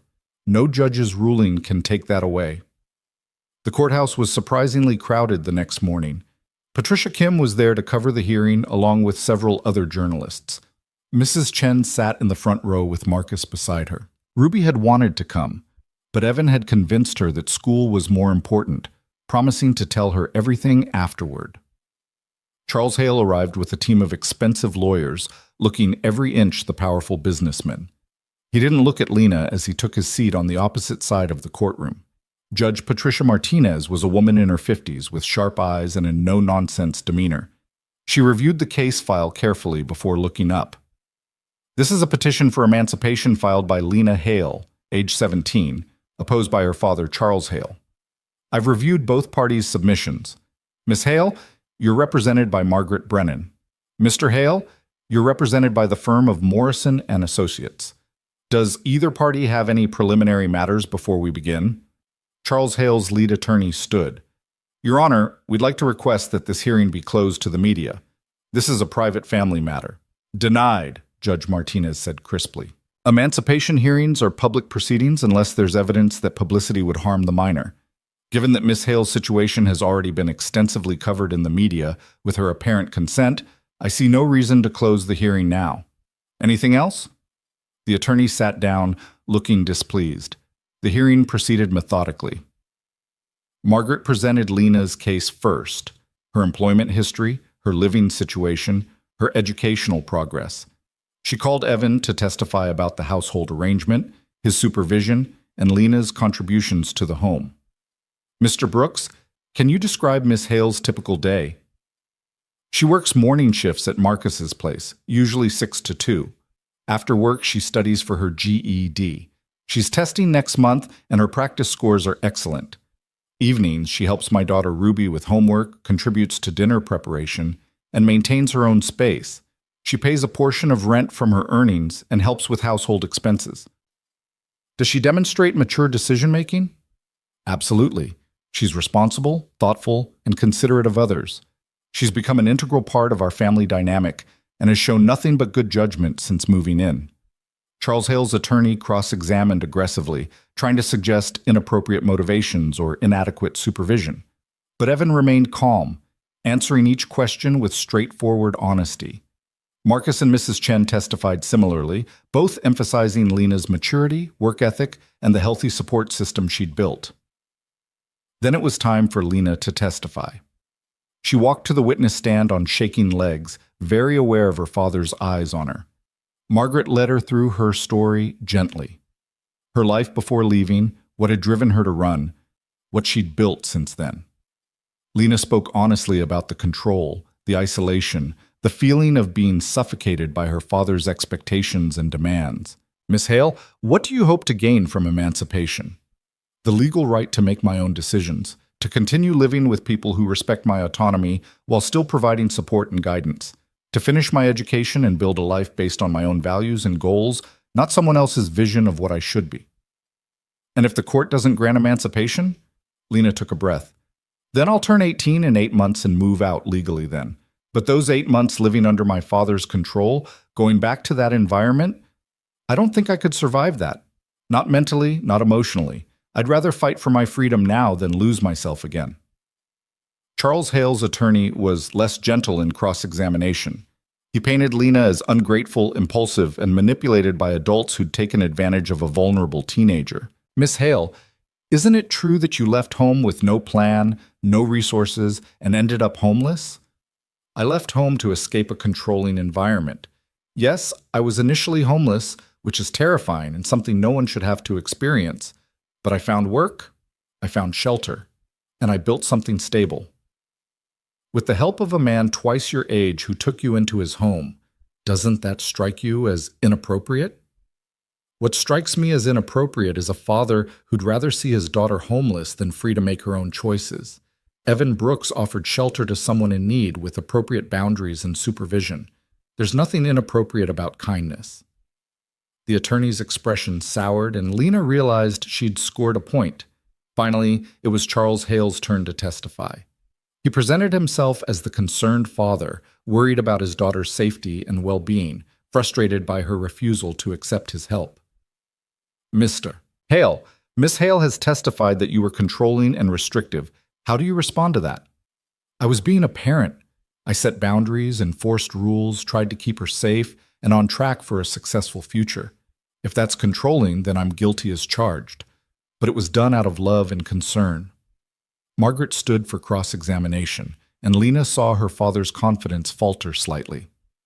Mr. Hale, in your daughter's testimony, she mentioned several specific incidents, monitoring her phone calls, controlling her social interactions, threatening to cut off all privileges if she didn't comply with your demands. Do you deny these occurred? I monitored her activities because she was a minor in my care. That's responsible parenting. And the threats? The public berating that former employees witnessed? I may have been frustrated at times. Parenting a teenager is difficult. Several former employees have testified about your management style, public humiliations, impossible demands, systematic control over employees' work and personal lives. Do you see any similarities between how you managed your employees and how you parented your daughter?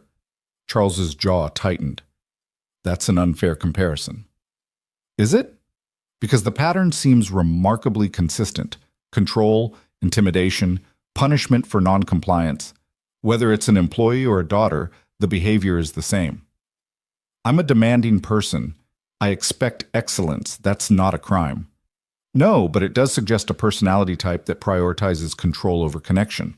And it raises questions about whether returning your daughter to that environment would truly be in her best interest. The judge called a brief recess, and when they returned, her expression was thoughtful. I've heard testimony from both sides, reviewed the evidence, and considered the relevant legal standards. Emancipation is a serious step, not to be taken lightly.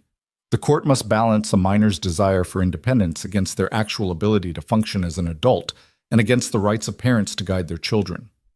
Lena's heart pounded. This was it. In this case, Miss Hale has demonstrated remarkable maturity and capability. She's maintained steady employment, pursued her education, and built a stable support system. She's shown good judgment in her decisions and has appropriate adult supervision in her current living arrangement. While Mr. Hale has expressed concern for his daughter's welfare, the evidence suggests that his parenting style is indeed highly controlling in ways that have been detrimental to Miss Hale's emotional well-being. Judge Martinez looked at Charles Hale. Mr. Hale, loving a child means preparing them for independence, not preventing it. Your daughter is nearly an adult. She's demonstrated the ability to make sound decisions and care for herself. The law recognizes that some minors possess the maturity and capability to be emancipated, and I find that Miss Hale meets that standard. Lena couldn't breathe. Was the judge saying what she thought she was saying? Therefore, I'm granting the petition for emancipation. Miss Lena Hale is hereby emancipated and granted the legal rights and responsibilities of an adult. She may continue to reside where she chooses, make her own educational and medical decisions, and generally conduct her affairs as an independent adult.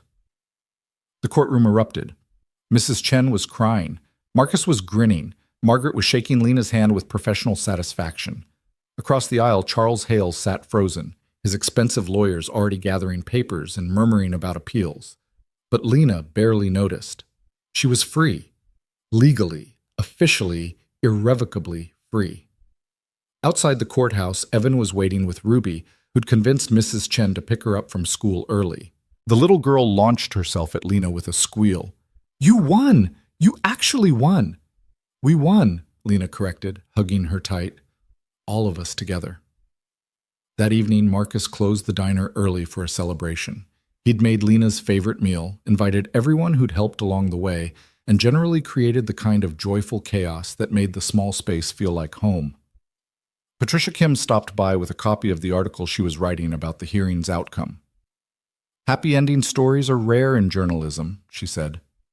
"I'm glad I got to tell this one." Margaret Brennan came too, staying just long enough to go over the final paperwork and ensure Lena understood her new legal status. "You're free now," she said, "but freedom comes with responsibility. You've got good people around you. Lean on them when you need to, but remember that you're capable of standing on your own too." As the party wound down and people began to leave, Lena found herself on the diner's back steps with Evan, both of them exhausted but content. "What now?" Evan asked. "You've got your freedom. What are you going to do with it?" Lena thought about it. She thought about the possibilities that stretched before her, finishing her GED, maybe community college, building a real career instead of just surviving day to day. She thought about staying in this town where she'd built a life, or maybe exploring somewhere new. The options felt infinite and overwhelming and wonderful. "I think I'll start with tomorrow," she said. "Show up for my shift, help Ruby with her homework, burn Sunday pancakes with you. All the ordinary, beautiful stuff. And then I'll figure out the rest as I go." "Sounds like a plan." They sat in comfortable silence, watching the sun set over the small town that had become home. 6 months later, Lena stood behind the counter of what used to be Marcus's place, but was now the Second Chance Cafe. Marcus had decided to semi-retire, and with a small business loan and a lot of help from Evan and Mrs. Chen, Lena had bought him out. The name was Ruby's suggestion, and it fit perfectly. The cafe had become more than just a diner. It was a community gathering place, a spot where people down on their luck could get a free meal, no questions asked, a training ground for others like Lena who needed a second chance to build something better. Lena had passed her GED with flying colors and enrolled in community college, taking business classes in the evenings. She'd hired 2 part-timers to help run the cafe, both of them teenagers from difficult home situations who reminded her of herself not so long ago. Ruby was thriving in 4th grade, already planning the cafe's first anniversary party with elaborate detail. She'd appointed herself as official taste tester and took the role very seriously.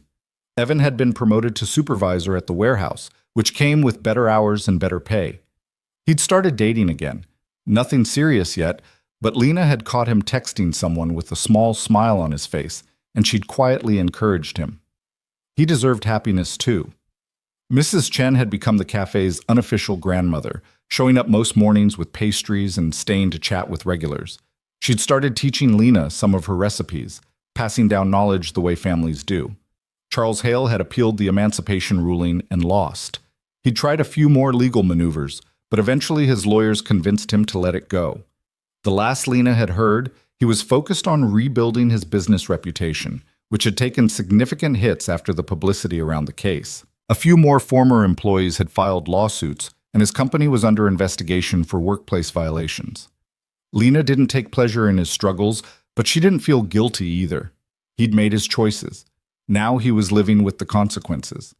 As for her, she'd made choices too. She'd chosen to stay in this small town instead of running to somewhere new. She'd chosen to build a life based on community and connection instead of wealth and status. She'd chosen family, not the one she'd been born into, but the one she'd found in a warehouse worker and his daughter, a diner owner with a big heart, and an elderly woman with endless wisdom. The bell above the cafe door chimed, and Lena looked up to see a teenage girl standing uncertainly in the entrance. She was soaked through from the rain that had just started, her clothes inadequate for the weather, her expression a mixture of hope and fear that Lena recognized immediately. "Hi there," Lena said, grabbing a towel from behind the counter. "Looks like you could use something hot to drink. Coffee? Hot chocolate?" The girl hesitated, clearly weighing whether to accept kindness from a stranger. Lena waited patiently, letting her make the choice on her own terms. Finally, the girl spoke. "Hot chocolate would be good. Thank you." "Coming right up. And if you're hungry, we've got fresh soup and sandwiches. On the house." As Lena prepared the hot chocolate and a bowl of soup, she caught Evan's eye through the window. He was picking up Ruby from art class, and they'd stopped to wave. Ruby was grinning, probably already planning what they'd have for dinner. This was her life now. Not perfect, not easy, but hers. Built on choices made freely, surrounded by people who loved her not for what she could be, but for who she was. A life where she could pay forward the kindness that had saved her, where she could offer shelter and hope to others still searching for both. The rain continued to fall outside, but inside the Second Chance Cafe, it was warm and bright and full of possibility. And when the teenage girl finished her soup and asked quietly if maybe there was any work available, Lena smiled and said the words that had changed her own life months ago. "Let's talk about that. I think we can help each other out. Because that's what family did. Not the family you were born into, but the one you chose, the one you built through kindness and courage and the simple act of opening a door for someone standing in the rain." That night, after the cafe closed and the new girl, Maya, her name was Maya, had been set up in the small apartment above the cafe that Lena had once occupied, Lena walked home through the quiet streets. She let herself into the apartment where Ruby was already asleep and Evan was reading on the couch. "New project?" he asked, looking up from his book. "Something like that. She reminds me of me 6 months ago, scared, running from something, trying to figure out if it's safe to trust. You're good at this, at seeing people who need help and actually helping them." "I learned from the best." Lena sat beside him. "Thank you, by the way, for everything. For opening your door that night, for fighting for me, for making me part of your family. I know I don't say it enough, but I'm grateful every single day." Evan set down his book. "You don't need to thank me. Your family. That's what we do." And there it was again, that word that meant everything. Family. Not defined by blood or law, but by choice and love, and the willingness to fight for each other when it mattered most. Lena went to bed that night in her small room with the faded flower wallpaper, Ruby's drawing tacked to the wall above her bed, and felt something she'd never quite felt before. Not just safety or stability, but belonging. The deep, unshakable knowledge that she was exactly where she was supposed to be, with people who loved her for who she truly was. Outside, rain fell on the town that had become home. But inside, Lena was warm and safe and free. And that, she thought as sleep finally claimed her, was worth more than all the wealth and power in the world. The door she'd walked through on that rainy night 6 months ago had led to more than just shelter. It had led to family, to purpose, to a future she could build on her own terms. It had led to freedom, not the kind that came from running away, but the kind that came from standing still and fighting for what mattered. And in the morning, she'd wake up and do it all again. Open the cafe, help Maya find her footing, burn pancakes with Evan and Ruby, and continue building the life she'd chosen. One ordinary, extraordinary day at a time.